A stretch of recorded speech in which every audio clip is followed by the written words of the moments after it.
ಇಲ್ಲಿ ವಿಶೇಷವಾಗಿ ರಾಮಸೇವಾ ಮಂಡಳಿಯಲ್ಲಿ ನಡೆದಿದೆ.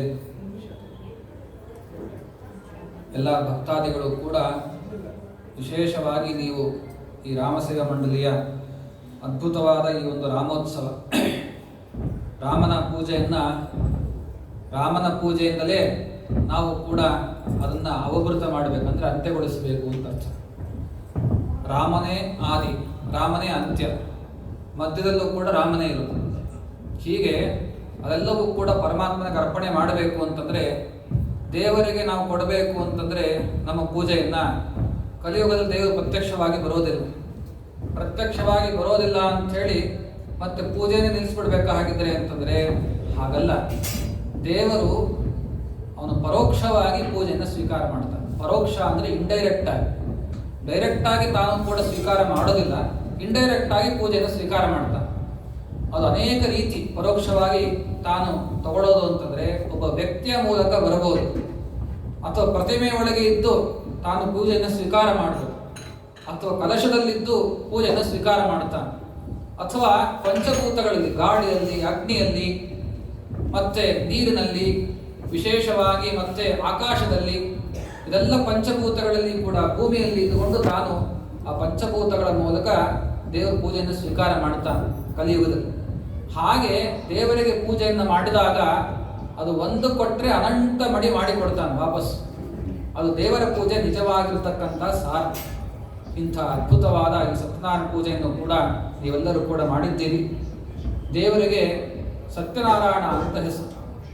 ಆ ಸತ್ಯನಾರಾಯಣ ವ್ರತ ಅಂತನ್ನೋದು ಎಲ್ಲಿ ಬಂದಿದೆ ಅಂತಂದರೆ, ವೇದವ್ಯಾಸರು 18 ಪುರಾಣಗಳನ್ನ ರಚನೆ ಮಾಡಿದ್ದಾರೆ. 18 ಪುರಾಣಗಳಲ್ಲಿ ಸ್ಕಾಂದ ಪುರಾಣ ಅಂತ ಒಂದು ದೊಡ್ಡ ಪುರಾಣ, ಬಹಳ ವಿಸ್ತೃತವಾದ ಪುರಾಣ. ಆ ಸ್ಕಾಂದ ಪುರಾಣದಲ್ಲಿ ಈ ಸತ್ಯನಾರಾಯಣ ಸ್ವಾಮಿಯ ವ್ರತದ ಕಥೆಯು ಕೂಡ ವಿಶೇಷವಾಗಿ ಅಲ್ಲಿ ಹೇಳಲ್ಪಟ್ಟಿದೆ. ಹಾಗಿದ್ರೆ ದೇವರಿಗೆ ಸತ್ಯನಾರಾಯಣ ಅಂತ ಅನ್ನೋದಾದರೆ ಯಾಕೆ ಅವನಿಗೆ ಸತ್ಯನಾರಾಯಣ ಅಂತ ದಾಸರು ನಮಗೆ ಹೇಳ್ತಾರೆ. ಪೂಜೆ ಮಾಡಬೇಕಾದ್ರೆ ಹೇಗೆ ಪೂಜೆ ಮಾಡಬೇಕು ಅಂದರೆ, ದೇವರ ಬಗ್ಗೆ ತಿಳಿದುಕೊಂಡು ನಾವು ಪೂಜೆ ಮಾಡಿ. ಯಾಕೆ ಅಂದರೆ, ಉದಾಹರಣೆ ಕೊಡೋದಾದರೆ, ಒಬ್ಬ ವ್ಯಕ್ತಿಯ ಬಗ್ಗೆ ನಮಗೆ ಗೌರವ ಹುಟ್ಟಬೇಕು ಅಂದರೆ ಅವನ ಬಗ್ಗೆ ಚೆನ್ನಾಗಿ ತಿಳ್ಕೊಂಡಾಗ ಗೌರವ ಹುಟ್ಟತ್ತೆ, ಆದರ ಹುಟ್ಟತ್ತೆ, ಭಕ್ತಿ ಹುಟ್ಟತ್ತೆ. ಆದ್ದರಿಂದ ನಾವು ದೇವರ ಪೂಜೆ ಮಾಡಬೇಕಾದ್ರೆ ದೇವರ ಬಗ್ಗೆ ತಿಳಿದುಕೊಂಡು ಪೂಜೆ ಮಾಡಬೇಕು. ಸಿರಿ ಗುಣ ನಿಲಯನ ಗುಣಗಳನ್ನು ಅರಿತು ಭಜಿಸುವುದೇ ಫಲವಿದು ಬಾಳುವುದಕ್ಕೆ ಅಂತ ಜಗನ್ನಾಥದಾಸರು ಹೇಳ್ತಾರೆ. ದೇವರ ಗುಣಗಳನ್ನು ತಿಳಿದುಕೊಂಡು ದೇವರನ್ನು ಪೂಜೆ ಮಾಡಿದಾಗ ನಮಗೆ ಭಕ್ತಿ ಹೆಚ್ಚಾಗುತ್ತೆ, ಭಕ್ತಿ ಬರುತ್ತೆ. ಯಾಕೆಂದ್ರೆ ದೇವರು ನಮಗೆ ಭಕ್ತಿ ಒಂದೇ ಕೇಳೋದು. ಯಾಕೆಂದ್ರೆ ಎಲ್ಲವೂ ಅವನ ಹತ್ರನೇ ಇದೆ, ಅವನೇ ಕೊಟ್ಟಿದ್ದು. ಈಶಾವಾಸ್ಯ ಇದಂ ಸರ್ವಂ ಯತ್ಕಿಂಚ ಜಗತ್ಯಾಂ ಜಗತ್ ತೇನ ತ್ಯಕ್ತೇನ ಭುಂಜೀತ ಮಾಗತ ಕಸ್ಯ ಸಿದ್ಧನಂ ಅಂತ ಈಶಾವಾಸ್ಯ ಉಪನಿಷತ್ತಲ್ಲಿ ಆ ವೇದ ಪುರುಷ ಹೇಳ್ತಾನೆ. ನಾನೇ ಎಲ್ಲ ಕೊಟ್ಟಿದ್ದೀನಿ ನಿಮಗೆ. ದೇವ್ರ ಪೂಜೆ ಮಾಡಬೇಕು ಅಂದರೆ ನಮ್ಮದೊಂದು ಸ್ವಂತ ಪದಾರ್ಥ ದೇವ್ರಿಗೆ ನಾವು ಅರ್ಪಣೆ ಮಾಡೋದಿಲ್ಲ. ದೇವ್ರಿಗೆ ಕೊಟ್ಟಿದ್ದನ್ನೇ ದೇವ್ರಿಗೆ ವಾಪಸ್ ಕೊಡ್ತೀವಿ. ಆದರೆ ಪೂಜೆ ಮಾಡಿದ ಮಾತ್ರ ನಾವು ದೇವ್ರ ಪೂಜೆ ಮಾಡಿದೆ ಅಂತ ಅಹಂಕಾರದಿಂದ ಹೇಳ್ಕೊಂತೀವಿ. ಎಂಥ ಮೂಢರು ನಾವು. ಆ ಪರಮಾತ್ಮನಂತೆ ಎಲ್ಲ ತೇನ ತ್ಯಕ್ತೇನ, ಅವನು ಕೊಟ್ಟಿದ್ದನ್ನ ನಾವು ವಾಪಸ್ ಅವನು ಕೊಡಬೇಕು. ಪುರಂದಾಸರು ತುಂಬಾ ಚೆನ್ನಾಗಿ ಹೇಳ್ಬಿಟ್ರು, ಕೆರೆ ನೀರನ್ನು ಕೆರೆಗೆ ಚೆಲ್ಲಿ ಅಂತ. ದೇವರು ನೀರು ಕೊಟ್ಟಿದ್ದಾನೆ, ಆ ನೀರನ್ನ ದೇವರಿಗೆ ಚೆಲ್ಲೋದು ಅಂತ. ಹೀಗೆ ಆ ಪರಮಾತ್ಮನಿಗೆ ನಾವು ಪೂಜೆಯನ್ನು ಮಾಡ್ತೀವಲ್ಲ, ಪೂಜೆ ಮಾಡಲಿಕ್ಕೆ ಯಾತಕ್ಕೆ ಪೂಜೆ ಮಾಡ್ತೀವಿ ಅಂದರೆ, ದೇವರು ಇಷ್ಟೆಲ್ಲ ಕೊಟ್ಟಿದ್ದಾನೆ ನಮಗೆ. ಇಷ್ಟೆಲ್ಲ ಕೊಟ್ಟಿದ್ದಕ್ಕೆ ನೋಡಪ್ಪ, ನೀ ಕೊಟ್ಟಿದ್ದನ್ನ ನಿನಗೆ ತೋರಿಸಿ ನಾನು ಸ್ವೀಕಾರ ಮಾಡ್ತೀನಿ ಅಂತ ಅನ್ನೋದೇ ಪೂಜೆಯ ತಾತ್ಪರ್ಯ. ದೇವರೇನು ನೀರು ಬೇಕು ನನಗೆ ಅಭಿಷೇಕ ಮಾಡುವಂತ ಕೇಳಲ್ಲ, ಪಂಚಾಮೃತ ಮಾಡುವಂತ ಕೇಳಲ್ಲ. ಕ್ಷೀರಸಾಗರದಲ್ಲೇ ಮಲಗಿರತಕ್ಕಂಥ ದೇವರವರು ಸತ್ಯನಾರಾಯಣ. ಆ ಹಾಲಿನ ಸಮುದ್ರಲ್ಲೇ ಮಲಗಿದ್ದಾನೆ. ಎಷ್ಟು ಹಾಲು ಅಭಿಷೇಕ ಮಾಡ್ತೀರ, ಎಷ್ಟು ಅಭಿಷೇಕ ಮಾಡಿದ್ರು ಕೂಡ ದೇವರಿಗೆ ನಿಜವಾಗಲೂ ಪೂರ್ತಿ ಅವನ ಮೈಯೇ ತೊಯ್ಯಲ್ಲಂತೆ, ಮೈಯನ್ನು ತೊಯಿಸ್ಲಿಕ್ಕೆ ಸಾಧ್ಯ ಇಲ್ಲ. ತ್ರಿವಿಕ್ರಮ ರೂಪವನ್ನು ಪರಮಾತ್ಮ ತೆಗೆದುಕೊಂಡ. ತಾನು ಇಡೀ ಬ್ರಹ್ಮಾಂಡವನ್ನೇ ಆವರಿಸಿ ಬಂದ. ಅಷ್ಟು ಎತ್ತರದ ರೂಪ. ಆ ರೂಪ ತಗೊಂಡ ಅಂತ ಬ್ರಹ್ಮ ದೇವರಿಗೆ ಅಭಿಷೇಕ ಮಾಡೋಣ ಅಂತ ಬ್ರಹ್ಮಾಂಡದಲ್ಲಿರ್ತಕ್ಕಂಥ ಎಲ್ಲ ನೀರನ್ನು ತೆಗೆದುಕೊಂಡು ಅಭಿಷೇಕ ಮಾಡಿದಂತೆ. ಅಭಿಷೇಕ ಮಾಡಿದ್ರೆ ಆ ತ್ರಿವಿಕ್ರಮ ರೂಪಿಯಾಗಿರ್ತಕ್ಕಂಥ ಪರಮಾತ್ಮ ಅವನ ಒಂದೇ ಒಂದು ಮೈ ಮೇಲಿರ್ತಕ್ಕಂಥ ಕೂದಲು ಕೂಡ ಅಷ್ಟು ನೀರಿಂದ ತೊಯ್ದಿಲ್ವಂತೆ. ಅಂದರೆ ದೇವರು ಎಷ್ಟು ದೊಡ್ಡದಾದ ರೂಪ, ಬ್ರಹ್ಮಾಂಡದ ಹೊರಗೂ ಆವರಿಸಿದ್ದಾನೆ ಅಂಥವನು ಸತ್ಯನಾರಾಯಣ. ಆ ಸತ್ಯನಾರಾಯಣ ಅಂತಂದ್ರೆ ಈ ಶಬ್ದದ ಅರ್ಥ ಏನು ಗೊತ್ತಾ? ಸತ್ ಶಬ್ದೋ ಉತ್ತಮಂ ಬ್ರೂಯ. ಸತ್ ನಾರಾಯಣ, ಸತ್ಯನಾರಾಯಣ ಅಂತ. ಸತ್ಯ ಅಂತಂದ್ರೆ ಅರ್ಥ ಏನು? ನಮ್ಮನ್ನೆಲ್ಲರನ್ನು ಬದುಕಲಿಕ್ಕೆ ಅಂತ ಬಿಟ್ಟಿದ್ದಾನಾದ್ರಿಂದ ಅವನಿಗೆ ಸತ್ಯ ಅಂತ. ಎಲ್ಲ ಕಡೆಯಲ್ಲೂ ಕೂಡ ಪರಮಾತ್ಮನೇ ಇದ್ದಾನೆ, ಎಲ್ಲವೂ ಅವನದೇ ಅಂತ ಅವನೇ ಎಲ್ಲವನ್ನೂ ಉಪಯೋಗಿಸ್ತಾ ಇಲ್ಲ, ಎಲ್ಲವೂ ನಮಗೋಸ್ಕರ ಅಂತ ಕೊಟ್ಟಿದ್ದಾನೆ. ಸತ್ ಯಾಪಯತಿ ಅನೇನ ಇತಿ ಸತ್ಯಂ. ಸತ್ಯ ಸತ್ ಅಂತಂದ್ರೆ ನಮ್ಮನ್ನ ಇರುವಂತೆ ಮಾಡಿದ್ದಾನೆ, ಬದುಕುವಂತೆ ಮಾಡಿದ್ದಾನೆ. ಆದ್ದರಿಂದ ದೇವರಿಗೆ ಸತ್ಯ ಅಂತ. ಅದಕ್ಕೋಸ್ಕರ ಅವನಿಗೆ ಸತ್ಯ. ಇನ್ನೊಂದು ಅರ್ಥ, ಸತ್ಶಬ್ದ ಯಾವತ್ತೂ ಕೂಡ ಸಂಸ್ಕೃತದಲ್ಲಿ ಉತ್ತಮ ಅಂತ. ಎಲ್ಲ ಚರಾಚರ ಪ್ರಪಂಚಕ್ಕಿಂತಲೂ ಕೂಡ ಸರ್ವೋತ್ತಮನಾಗಿರ್ತಕ್ಕಂಥವನು ನಾರಾಯಣ ಅಂತ ಸತ್ಯ ಶಬ್ದ ಹೇಳ್ತಾರೆ. ನಾರಾಯಣ ಅಂತ ಯಾಕೆ ದೇವರಿಗೆ ಕರೀತಾರೆ ಅಂತಂದ್ರೆ ಅದು ಅಷ್ಟೇ, ನಾರ ಪ್ಲಸ್ ಅಯನ ಅಂತ ಎರಡು ಸಂಧಿ ಆಗಿರೋದು. ನಾರ ಪ್ಲಸ್ ಅಯನ ನಾರಾಯಣ ಅಂತ. ನಾರ ಅಂತಂದ್ರೆ ಅಲ್ಲಿ ಬಿಡಿಸ್ಕೋಬೇಕು, ನಾ ಪ್ಲಸ್ ಅರ ಅಂತ. ಅರ ಅಂದ್ರೆ ದೋಷಗಳು ಅಂತ ಅರ್ಥ. ಯಾರಲ್ಲಿ ದೋಷಗಳೇ ಕಿಂಚಿತ್ತು ಲೇಷವೂ ಇಲ್ಲವೋ ನಾ ಅರ. ನಾ ಅಂತಂದ್ರೆ ಇದು ಇಂಗ್ಲಿಷ್ ಬರ್ಸ್ಕೊಂಡ್ಬಿಡ್ರಿ, ನೋ ಅಂತ. ನೋ ಅರ, ಯಾರಲ್ಲಿ ಕಿಂಚಿತ್ತು ದೋಷ ಲೇಷವೇ ಇಲ್ಲವೋ ಅಂಥ ಪರಮಾತ್ಮ ಅವನು ದೋಷದೂರನಾದ ಅನಂತ ಗುಣಪರಿಪೂರ್ಣನಾಗಿರತಕ್ಕಂಥ ವ್ಯಕ್ತಿಗೆ ನಾರ ಅಂತ. ಅಯನ ಅಂದ್ರೆ ಅಂಥ ಅನಂತ ಗುಣಗಳೇ ದೇಹವಾಗಿ ಉಳ್ಳವು, ಆ ಅನಂತ ಗುಣಗಳಿಗೆ ಆಶ್ರಯನಾಗಿದ್ದಾನೆ ಪರಮಾತ್ಮ. ಅಯನ ಅಂದರೆ ಆಶ್ರಯ ಅಂತ ಅರ್ಥ. ಅನಂತ ಗುಣಗಳಿಗೆ ಆಶ್ರಯನಾದ ಪರಮಾತ್ಮನಿಗೆ ನಾರಾಯಣ. ಒಟ್ಟಾರೆ ಸತ್ಯನಾರಾಯಣ ಶಬ್ದದ ಅರ್ಥ ಏನಾಯ್ತು ಇಲ್ಲಿ? ಸರ್ವೋತ್ತಮನಾದ ನಮ್ಮೆಲ್ಲರನ್ನೂ ಕೂಡ ಸೃಷ್ಟಿ ಸ್ಥಿತಿ ಲಯ ನಿಯಮನ ಜ್ಞಾನ ಅಜ್ಞಾನ ಬಂಧನ ಮೋಕ್ಷ ಎಂಟೂ ಕೆಲಸವನ್ನ ಮಾಡತಕ್ಕಂತಹ ದೋಷದೂರನಾದ ಗುಣಪರಿಪೂರ್ಣನಾದ ಅನಂತ ಗುಣಗಳಿಗೆ ಆಶ್ರಯನಾಗಿರ್ತಕ್ಕಂತಹ ಪರಮಾತ್ಮನಿಗೆ ಸತ್ಯನಾರಾಯಣ ಅಂತ. ಹೀಗೆ ಅಂತಹ ನಾರಾಯಣನ ಮಹತ್ವನ ಆ ಶಬ್ದದ ಅರ್ಥ ತಿಳ್ಕೊಂಡ್ರೆ ನಮಗೆ ಎಷ್ಟು ಬರ್ತಿಲ್ಲ ನೋಡಿ. ಅದಕ್ಕೋಸ್ಕರ ನಾವು ಅರ್ಥ ತಿಳಿದುಕೊಂಡು ಮಾಡಿದಾಗ ಅದು ಸಫಲವಾಗುತ್ತೆ. ವೇದ ಪುರುಷ ಹೇಳ್ತಾನೆ, ಎಸ್ತನ್ನ ವೇದ ಕಿಂ ರುಚಾ ಕರಿಷ್ಯತಿ. ವೇದ ಮಂತ್ರಗಳು ಹೇಳ್ತೀರಿ, ಸ್ತೋತ್ರ ಹೇಳ್ತೀರಿ, ಅರ್ಥ ಏನು ಹೇಳ್ತಾ ಇದ್ದೀರಿ ಅಂತ ದೇವತೆಗಳು ಕೇಳ್ತಾರೆ. ಏನು ಹೇಳ್ತಾ ಇದ್ದೀಯಪ್ಪ, ಏನು ಕೊಡಬೇಕು ನಿನಗೆ, ಯಾಕೆ ಪೂಜೆ ಮಾಡ್ತಾ ಇದ್ದೀರಿ ಅಂತ ಆ ಎಲ್ಲ ದೇವತೆಗಳು ಕೇಳ್ತಾರಂತೆ. ಯಾತಿಗೆ ಪೂಜೆ ಮಾಡಿದೆ ನೀನು, ಏನಾರು ಅರ್ಥ ಗೊತ್ತಾ ನಿಮಗೆ? ಮಂತ್ರ ಅರ್ಥ ಏನು ಕೇಳಿದ್ರಿ ಅಂತ ಗೊತ್ತಿಲ್ಲ. ಸುಮ್ಮನೆ ಮೂಢವಾಗಿ ಪೂಜೆ ಮಾಡಿದೆ ಅಂತಂದ್ರೆ ಏನು ಕೊಡಬೇಕು ಅಂತ ದೇವತೆಗಳು ನಮ್ಗೆ ಕೇಳಿದ್ರೆ ನಮ್ಗೆ ಗೊತ್ತಿಲ್ಲ. ಏನೋ ಮಂತ್ರ ಹಿಂಗೆ ಹೇಳು ಅಂತಂದ್ರು ಹೇಳ್ಕೊಡು, ಹೇಳಿದ್ದೀನಿ ಅಷ್ಟೇ. ಅದು ಏನು ಫಲ ಏನು ಗೊತ್ತಿಲ್ಲ ನನಗೆ. ಅದಕ್ಕೋಸ್ಕರ ಎಷ್ಟನ್ನು ವೇದ, ನಿಮ್ಗೆ ವೇದದ ಅರ್ಥ ಗೊತ್ತಿಲ್ಲ, ಸ್ತೋತ್ರ ಮಂತ್ರದ ಅರ್ಥ ಗೊತ್ತಿಲ್ಲ, ಸುಮ್ಮನೆ ಕ್ಯಾಸೆಟ್ಟು CD ಅಥವಾ ಮೊಬೈಲಲ್ಲಿ ಹಾಕೊಂಡು ಓಡ್ತಾ ಇರುತ್ತಲ್ಲ, ಹಾಗೆ ಅದನ್ನು ಓಡಿಸ್ಬಿಟ್ರೆ ನಮಗೆ ಆ ಮೊಬೈಲ್ಗೂ ನಮಗೂ ಏನು ವ್ಯತ್ಯಾಸ ಆಯ್ತು, ಆ ಜಡಕ್ಕೂ ನಮಗೂ ಏನು ವ್ಯತ್ಯಾಸ ಆಯ್ತು. ನಾವು ಚೈತನ್ಯ ವಸ್ತು, ನಮಗೆ ಫಲ ಆಗಬೇಕಾಗಿದೆ. ಮೊಬೈಲ್ಗೆ ಏನು ಫಲ ಇಲ್ಲ. ವಿಷ್ಣು ಸಹಸ್ರನಾಮ ಮೊಬೈಲ್ಗೆ ಹಾಕಿದ್ರೆ ಮೊಬೈಲ್ಗೆ ಏನು ಆಯುಷ್ಯ ಆರೋಗ್ಯ ಎಲ್ಲ ಬರಲ್ಲ. ಅದು ಯಾವಾಗ ಸಾಯ್ಬೇಕೋ ಆಗ ಸಾಯುತ್ತೆ ಅಂಥೇಳಿ ಚೈತನ್ಯ ವಸ್ತು ನಾವು ಇದ್ದೀವಿ, ನಮಗೆ ಫಲ ಬೇಕಾಗಿದೆ. ಹಾಗಿದ್ರೆ ಆ ಫಲ ಉಂಟಾಗಬೇಕಾದ್ರೆ ಅದರ ಅರ್ಥವನ್ನು ತಿಳಿದುಕೊಂಡು ಮಾಡಬೇಕು ಅಂತ ಶಾಸ್ತ್ರಕಾರ ತಿಳಿಸ್ತಾರೆ. ಅದನ್ನು ಈ ಸತ್ಯನಾರಾಯಣ ಶಬ್ದದ ಅರ್ಥ ಇದು ಅಂತ ನಾವು ಭಾವಿಸಿಕೊಂಡು ಆ ಸತ್ಯನಾರಾಯಣ ಕಥೆಯನ್ನ ಸ್ಕಾಂದ ಪುರಾಣದಲ್ಲಿ ಸೂತ ಶೋಧಕಾರಿ ಬ್ರಾಹ್ಮಣರು ಕೂಡ ಹೇಳ್ತಾ ಇದ್ದಾರೆ. ಸೂತಾಚಾರರು ಅಂತ ವೇದವ್ಯಾಸರು 18 ಪುರಾಣ ರಚನೆ ಮಾಡಿದ್ಲ, ಅವರ ಮಕ್ಕಳು ಸೂತಾಚಾರರು ಅಂತ. ಅವ್ರಿಗೆ ಇನ್ನೊಂದು ಹೆಸರಿದೆ, ಲೋಮಹರ್ಷಣರು ಅಂತ. ಲೋಮಹರ್ಷಣರು ಅಂತ ಯಾಕೆ ಹೆಸರು ಬಂತು ಅಂತಂದ್ರೆ, ಅವರಿಗೆ ವೇದವ್ಯಾಸರು ಎಲ್ಲ 18 ಪುರಾಣಗಳನ್ನ ರಚನೆ ಮಾಡಿದ ಮೇಲೆ ಅವ್ರಿಗೆ ಬಹಳ ಸಂತೋಷ ಆಗಿಬಿಡ್ತಂತೆ. ಮೈಯೆಲ್ಲ ಅವರಿಗೆ ಬಹಳ ಸಂತೋಷ ಆಗಿ ಆ ಕೂದಲೆಲ್ಲ ಎದ್ದು ನಿಂತು ಬಿಡುತ್ತಂತೆ.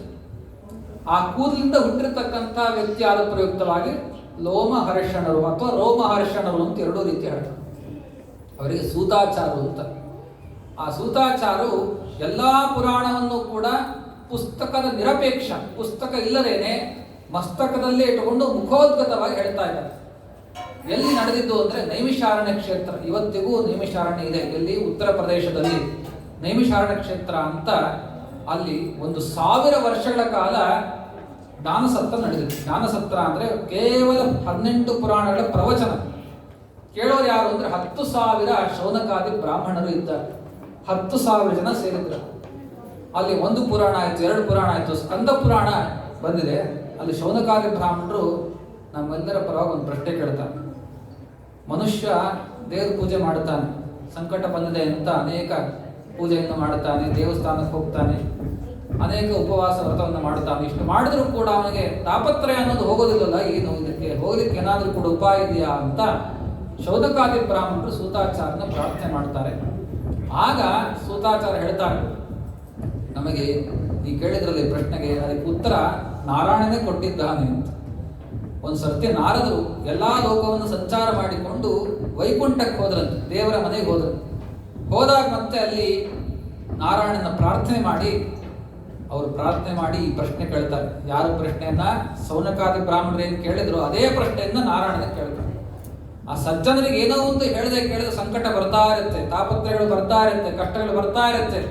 ಅದಕ್ಕೆ ಪರಿಹಾರ ಏನಾದರೂ ಕೂಡ ಇದ್ರೆ ಹೇಳಪ್ಪ ಅಂತ ಹೇಳಿ ನಾರದರು ನಮ್ಮೆಲ್ಲರ ಪರವಾಗಿ ಪ್ರಾರ್ಥನೆ ಮಾಡಿದ್ದಾರೆ.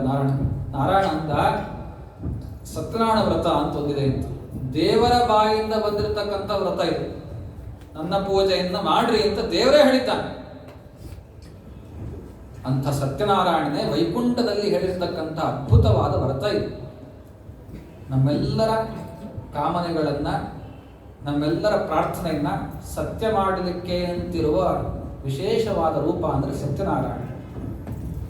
ಅವನೇ ಹೇಳ್ತಾನೆ, ಇದನ್ನ ಯಾರು ಮಾಡ್ತಾರೆ ಅವರೆಲ್ಲ ದುಃಖಗಳು ಕೂಡ ನಿವೃತ್ತಿಯಾಗಿ, ಸಂಸಾರಿಕವಾದ ಎಲ್ಲಾ ದುಃಖಗಳು ಕೂಡ ನಿವೃತ್ತಿಯಾಗಿ ಮನಸ್ಸಿನ ಎಲ್ಲಾ ಕಾಮನೆಗಳನ್ನು ಕೂಡ ಪೂರ್ಣ ಮಾಡ್ತೀನಿ ನಾನು ಅಂತ ದೇವರು ಹೇಳ್ತಾನೆ. ಹಾಗೆ ಯಾವಾಗ ಮಾಡ್ಬೇಕಿದು ಅಂತಂದ್ರೆ, ಕೆಲವರು ಪಾಪ ದೇವ್ರ ಪೂಜೆಗೆ ರಾಹುಕಾಲ ನೋಡ್ತಾ ಇರ್ತಾರೆ. ದೇವ್ರ ಪೂಜೆಗೆ ರಾಹುಕಾಲ ಬೇಕಾಗಿಲ್ಲ. ಸಕಲ ಗ್ರಹ ಬಲ ನೀನೆ ಸರಸಿ ಜಾಕ್ಷ ಅಂತ. ದೇವರ ಪೂಜೆ ಮಾಡ್ಲಿಕ್ಕೆ ಕಾಲ ಬೇಕಾಗಿಲ್ಲ. ನಾವೆಲ್ಲರೂ ಹೊರಗೆ ಹೋಗ್ಬೇಕಾದ್ರೆ ರಾಹುಕಾಲ, ಯಮಗಂಟ ಕಾಲ ನೋಡ್ಕೊಂಡು ಹೋಗ್ಬೇಕಷ್ಟೇ. ಪ್ರಯಾಣ ಮಾಡ್ಬೇಕಾದ್ರೆ ಎಲ್ಲ ಊರಿಗೆ ಹೋಗ್ಬೇಕಾದ್ರೆ. ಅಲ್ಲ, ದೇವ್ರ ಪೂಜೆ ಮಾಡ್ಬೇಕಾದ್ರೆ ರಾಹುಕಾಲ ಏನಿಲ್ಲ. ಮತ್ತೆ ಆ ರಾಹುಕ್ಕೆ ಅಂತ ಎಲ್ಲವೂ ಕೂಡ ನಮಗೆ ಬಾಧಕ, ದೇವರಿಗೇನು ಮಾಡ್ಲಿಕ್ಕೆ ಸಾಧ್ಯ ಇಲ್ಲ. ಆ ಗ್ರಹಗಳಿಗೆ ಅವನೇ ಬಲ ಕೊಟ್ಟವನು. ಆದ ಪ್ರಯುಕ್ತವಾಗಿ ಆ ಪರಮಾತ್ಮನಿಗೆ ಪೂಜೆ ಮಾಡಬೇಕಾದ್ರೆ ನಿಮ್ಗೆ ಯಾವತ್ತು ಮಾಡಬೇಕು ಅಂತ ಪಂಚಾಂಗ ನೋಡೋದು ಬೇಕಾಗಿಲ್ಲ. ಏಕಾದಶಿ ಒಂದು ದಿವಸ ಬಿಟ್ಟು ಇನ್ನೆಲ್ಲಾ ದಿವಸಗಳು ಕೂಡ ವಿಶೇಷವಾಗಿ ಪೂಜೆ ಮಾಡಬಹುದಾಗಿರತಕ್ಕಂಥ ಏಕೈಕ ವ್ರತ ಅಂದರೆ ಸತ್ಯನಾರಾಯಣ ವ್ರತ. ವಿಶೇಷವಾಗಿ ರಾಮಸೇವಾ ಮಂಡಳಿಯ ಈ ರಾಮೋತ್ಸವದ ಒಂದು ಪೂರ್ಣಾಹುತಿಯ ಸಂದರ್ಭ ಇದೆ. ಅಂಥ ಪೂರ್ಣಾಹುತಿಯ ಸಂದರ್ಭದಲ್ಲಿ ಅದು ಪರಮಾತ್ಮನಿಗೆ, ನಾರಾಯಣನಿಗೆ ಅರ್ಪಣೆ ಮಾಡೋಣ ಅಂತನ್ನುವ ಒಂದು ನಿಟ್ಟಿನಲ್ಲಿ ನೀವೆಲ್ಲರೂ ಸೇರಿಕೊಂಡು ವಿಶೇಷವಾಗಿ ಕಾರ್ಯಕಾಲ ಸಮಿತಿಯವರು ಶ್ರದ್ಧೆಯಿಂದ ಪ್ರತಿ ವರ್ಷವೂ ಕೂಡ ಅದನ್ನ ಪರಮಾತ್ಮನಿಗೆ ಅರ್ಪಣೆ ಮಾಡಲಿಕ್ಕೆ ಅಂತ ಮಾಡುವಂತಹ ಇಂತಹ ಅದ್ಭುತವಾದ ಪರ್ವಕಾಲ ಸತ್ಯನಾರಾಯಣ ವ್ರತ. ಎಲ್ಲ ಕಾರ್ಯದಲ್ಲೂ ಎಲ್ಲ ಮನಸ್ಸನ್ನು ಒಂದು ಕಿಂಚಿತ್ ಸಂತೋಷ ಆಯಿತು ಅಂದರೆ ಸತ್ಯನಾರಾಯಣ ಪೂಜೆ ಮಾಡಬಹುದು. ನನಗೇನೋ ಪ್ರಮೋಷನ್ ಆಯಿತು, ನನ್ನ ಹುಟ್ಟುಹಬ್ಬ, ಬೇಕಾದಷ್ಟು ಯಾವ ಸಂದರ್ಭ ತಗೊಳ್ಳಿ, ಎಲ್ಲ ಸಂದರ್ಭದಲ್ಲೂ ಮಾಡಬಹುದಾಗಿರ್ತಕ್ಕಂಥ ಏಕೈಕ ಪೂಜೆ ಅಂದರೆ ಸತ್ಯನಾರಾಯಣ ಪೂಜೆ. ಯಾಕೆಂದ್ರೆ ದೇವರ ಪೂಜೆಗೆ, ದೇವರ ಸ್ಮರಣೆಗೆ ನಿಷೇಧ ಇಲ್ಲ, ಕಾಲ ಇಲ್ಲ, ಕಾಲದ ಯಾವುದೇ ರೀತಿಯಾದ ಬೌಂಡ್ರಿ ಇಲ್ಲ, ದೇಶದ ಬೌಂಡ್ರಿ ಇಲ್ಲ. ಆಯ್ತಾ? ಮನಸ್ಸಿದ್ರೆ ಸಾಕು ದೇವರ ಪೂಜೆ ಮಾಡಲಿಕ್ಕೆ, ಮನಸ್ಸೊಂದು ಮುಖ್ಯ. ಅಂತಹ ಪರಮಾತ್ಮ ಹೀಗೆ ಹೇಳಿಕೊಟ್ಟು ಹೇಗೆ ಮಾಡಬೇಕು ಅಂತ ನಾರದರು ಕೇಳಿದ್ರು. ಈ ವ್ರತವನ್ನು ಮಾಡೋ ವಿಧಾನ 16 ಉಪಚಾರ ಪೂಜೆಯನ್ನು ಮಾಡಬೇಕು. ದೇವರು ನಮಗೆ ಬೆಂಕಿ ಕೊಟ್ಟಿದ್ದಾನೆ ಅಂತ ಹೇಳಿ ನಾವು ಪರಮಾತ್ಮನಿಗೆ ಮಂಗಳಾರತಿ ಮಾಡ್ತೀವಿ. ಅಪ್ಪ ನೀ ಕೊಟ್ಟಿದ್ದಕ್ಕೋಸ್ಕರ ನಿನಗೆ ತೋರಿಸ್ತೀನಿ ಅಂತ. ಪಾಪ ದೇವರು ಕಾಣಲ್ಲ ಅಂತ ಅವನಿಗೆ ದೀಪ ಹಿಡಿಯೋದು ಅಂತ ಅರ್ಥ ಅಲ್ಲ. ಆ ದೀಪವನ್ನ ಪರಮಾತ್ಮನ ಎದುರಿಗೆ ಹಚ್ಚಿದ್ರೆ ನಮ್ಮಲ್ಲಿರ್ತಕ್ಕಂಥ, ಒಳಗಿರ್ತಕ್ಕಂಥ ಅಂಧಕಾರ ಪರಿಹಾರ ಆಗುತ್ತೆ. ನಮ್ಮಲ್ಲಿರ್ತಕ್ಕಂಥ ಮೌಢ್ಯ, ನಮ್ಮಲ್ಲಿರ್ತಕ್ಕಂತಹ ಅಜ್ಞಾನ ಇದೆಲ್ಲವೂ ಕೂಡ ಪರಿಹಾರ ಆಗೋದು ದೇವರಿಗೆ ದೀಪವನ್ನು ಹಚ್ಚೋದ್ರಿಂದ. ದೀಪಂ ಜ್ಞಾನಪ್ರದೋ ನಿತ್ಯಂ ಅಂಧಕಾರ ನಿವಾರಣಂ ತಸ್ಮಾತ್ ಅಸ್ಯ ಪ್ರಧಾನೇನ ಅತಃಶಾಂತಿಂ ಪ್ರಯಚ್ಛಮಿ. ಆ ದೀಪವನ್ನು ಹಚ್ಚೋದು ಯಾಕೆ ಗೊತ್ತಾ? ದೇವರು ಕಾಣಲಿ ಅಂತಲ್ಲ, ದೇವರಿಗೆ ಅಂಧಕಾರ ಇದೆ ಅಂತ ಹಚ್ಚೋದಲ್ಲ. ನಮ್ಮಲ್ಲಿ, ನಮ್ಮ ಮನೆಯಲ್ಲಿ, ನಮ್ಮ ಮನಸ್ಸಿನಲ್ಲಿ ಅಂಧಕಾರ ಇದೆ, ಅದನ್ನ ಪರಿಹಾರ ಮಾಡುವಂತ ಆ ಪರಮಾತ್ಮನ ಎದುರಿಗೆ ದೀಪವನ್ನು ಹಚ್ಚೋದು, ದೀಪವನ್ನು ಬೆಳಗ್ಗೆ ಮಂಗಳಾರತಿ ಮಾಡೋದು, ಅದನ್ನ ಅಭಿಷೇಕ ಮಾಡೋದು. ಯಾತಕ್ಕೆ? ನೀರನ್ನ ಕೊಟ್ಟಿದ್ದಿ, ಅದರಿಂದ ನಿನಗೆ ನೀರಿನ ಅಭಿಷೇಕ. ನೀನು ವಿಶೇಷವಾಗಿ ಅನೇಕ ಶಬ್ದಗಳನ್ನು, ಆಕಾಶ, ಸ್ಪೇಸ್ ಕೊಟ್ಟಿದ್ದಿ ಇರಲಿಕ್ಕೆ ಅಂತ, ಅದಕ್ಕೋಸ್ಕರ ನಿನಗೆ ಜಾಂಟೆ ಮತ್ತು ಗಂಟೆ ಆರತಿಯನ್ನು ಮಾಡೋ ಕಾಲಕ್ಕೆ, ನೈವೇದ್ಯ ಮಾಡುವ ಕಾಲಕ್ಕೆ ಘಂಟಾನಾದ ಇದೆಲ್ಲವೂ ಕೂಡ ಮಾಡೋದು. ಬಾಯಿನಲ್ಲಿ ಸ್ತೋತ್ರ ಹೇಳಬೇಕು, ಮಂತ್ರ ಹೇಳಬೇಕು. ಇದೆಲ್ಲವೂ ಕೂಡ ಯಾತಕ್ಕೆ ಅಂದರೆ ದೇವರು ನಮಗೆ ಆಕಾಶ ಸ್ಪೇಸನ್ನು ಕೊಟ್ಟಿದ್ದಕ್ಕೆ ಕೃತಜ್ಞತೆ ಸಲ್ಲಿಸಲಿಕ್ಕೋಸ್ಕರವಾಗಿ. ಹೀಗೆ ಆ ಪರಮಾತ್ಮ ಒಂದೊಂದು ಕೊಟ್ಟಿದ್ದಾನೆ ಅಂತ ಒಂದೊಂದನ್ನು ಅವನಿಗೆ ತೋರಿಸಿ ಸಮರ್ಪಣೆ ಮಾಡೋದಷ್ಟೇ. ಹೀಗೆ ಪರಮಾತ್ಮನಿಗೆ ನಾವು ಪೂಜೆ ಮಾಡಲಿಕ್ಕೆ ಅಂತ ಹೋದರೆ ದೇವರಿಗೆ ಯಾರೂ ಪೂಜೆ ಮಾಡಲಿಕ್ಕೆ ಸಮರ್ಥರಲ್ಲ. ಲಕ್ಷ್ಮಿಯಿಂದ ಹಿಡ್ಕೊಂಡು ಬ್ರಹ್ಮ, ರುದ್ರ, ಇಂದ್ರ ಯಾರ್ಯಾರು ಕೂಡ ದೇವರ ಪೂಜೆನ ಪೂರ್ಣವಾಗಿ ಮಾಡಲಿಕ್ಕೆ ಸಾಧ್ಯ ಇಲ್ಲ. ದಾಸರಂತ ಹೇಗೆ ಅರ್ಚಿಸಲಿ ಮೆಚ್ಚಿಸಲಿ ನಿನ್ನ ನಾಗಶಯನ ಅಂತ, ನಿನ್ನ ಹೇಗೆ ನಾವು ಪೂಜೆ ಮಾಡಿ. ಯಾಕೆಂದ್ರೆ ದೇವರು ಪೂಜೆ ಮಾಡಲಿಕ್ಕೆ ಯಾರ ಕೈಲೂ ಸಾಧ್ಯ ಇಲ್ಲ. ಯಾಕೆಂದ್ರೆ ದೇವರು ನಿತ್ಯ ತೃಪ್ತ. ಅವನಿಗೆ ಹಸುವಾಗಿದೆ ಅಂತಿಲ್ಲ ನೈವೇದ್ಯ ಮಾಡೋಣ ಅಂತಂದ್ರೆ, ನೈವೇದ್ಯ ಕೊಡೋಣ ಅಂದ್ರೆ ಅಪ್ಪ ಸಪಾದ ಭಕ್ಷ ನೈವೇದ್ಯ ಊಟ ಮಾಡೋ ಅಂತ ಹೇಳಿ ಅವನು ಕೊಟ್ರೆ ನಾನು ಹೊಟ್ಟೆ ತುಂಬಿದೆ ಅಂತನ್ನುವ ಪುರುಷ ಅವನು.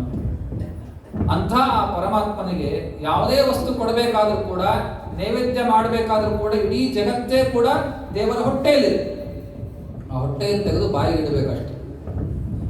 ಹೀಗೆ ನಾವು ಕೂಡ ಆ ಪರಮಾತ್ಮನಿಗೆ ನಿಜವಾಗ್ಲೂ ಪೂಜೆ ಮಾಡೋ ಸಾಮರ್ಥ್ಯ ನಮಗೆ ಇಲ್ಲದೇ ಇದ್ರೂ ಕೂಡ ಯಾಕೆ ಮಾಡಬೇಕು ಅಂದರೆ, ಇಷ್ಟನ್ನು ಕೊಟ್ಟಿದ್ದು ನನಗೆ ಜಾಸ್ತಿ ಮಾಡಿ ಕೊಡುವಂತ ದೇವರಿಗೆ ಅದೆಲ್ಲ ಸಮರ್ಪಣೆ ಮಾಡಬೇಕು. ಅಂಥ ಆ ಪರಮಾತ್ಮನ ಪೂಜೆಯನ್ನು ಹೇಗೆ ಕೊಡಬೇಕು ಅಂದರೆ ಭಕ್ತಿಯಿಂದ ಕೊಡಬೇಕು. ನೀವು ಒಂದೇ ಪದಾರ್ಥ ದೇವರು ಕೇಳೋದು. ಹೂವು ನಿತ್ಯದಲ್ಲೂ ಕೂಡ ಬಾಡದೇ ಇರ್ತಕ್ಕಂಥ ವನಮಾಲೆಯನ್ನು ಹಾಕ್ಕೊಂಡಿದ್ದಾನೆ. ನಾವು ಇವತ್ತಿಟ್ಟರೆ ಸ್ವಲ್ಪ ಮಾರ್ಕೆಟ್ ಹೋದರೆ ಅರ್ಥ ಆಗುತ್ತೆ ಹೂವು ತಗೋಬೇಕೋ ಬೇಡೋ ಅಂತ. ಹಾಗೆ ಈ ರೀತಿಯಾಗಿ ಅಂಥ ಹೂವನ್ನು ಶುದ್ಧನಾದ ಪರಮಾತ್ಮನಿಗೆ ಅರ್ಪಣೆ ಮಾಡ್ತೀವಿ. ನಾವು ಪಾಪ ಬರಬೇಕೋ ಪುಣ್ಯ ಬರಬೇಕೋ ಅದು ದೇವರಿಗೆ ಗೊತ್ತು.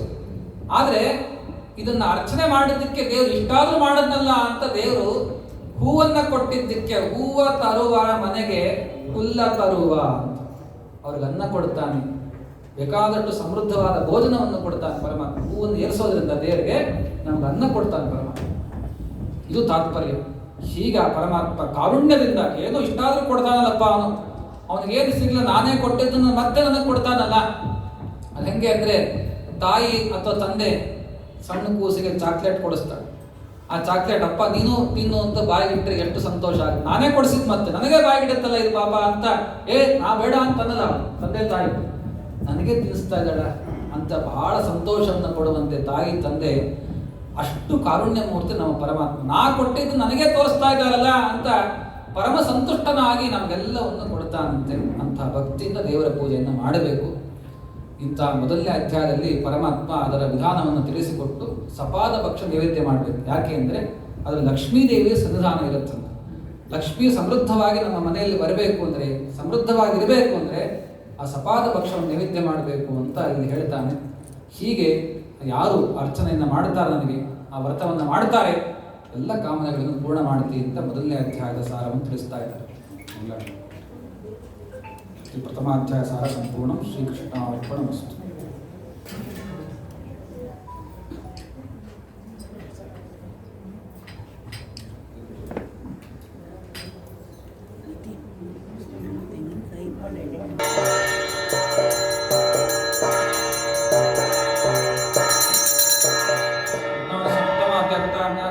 ಮಂಗಳ ನೀರಾಜನಂ ದರ್ಶಯಾಮಿ.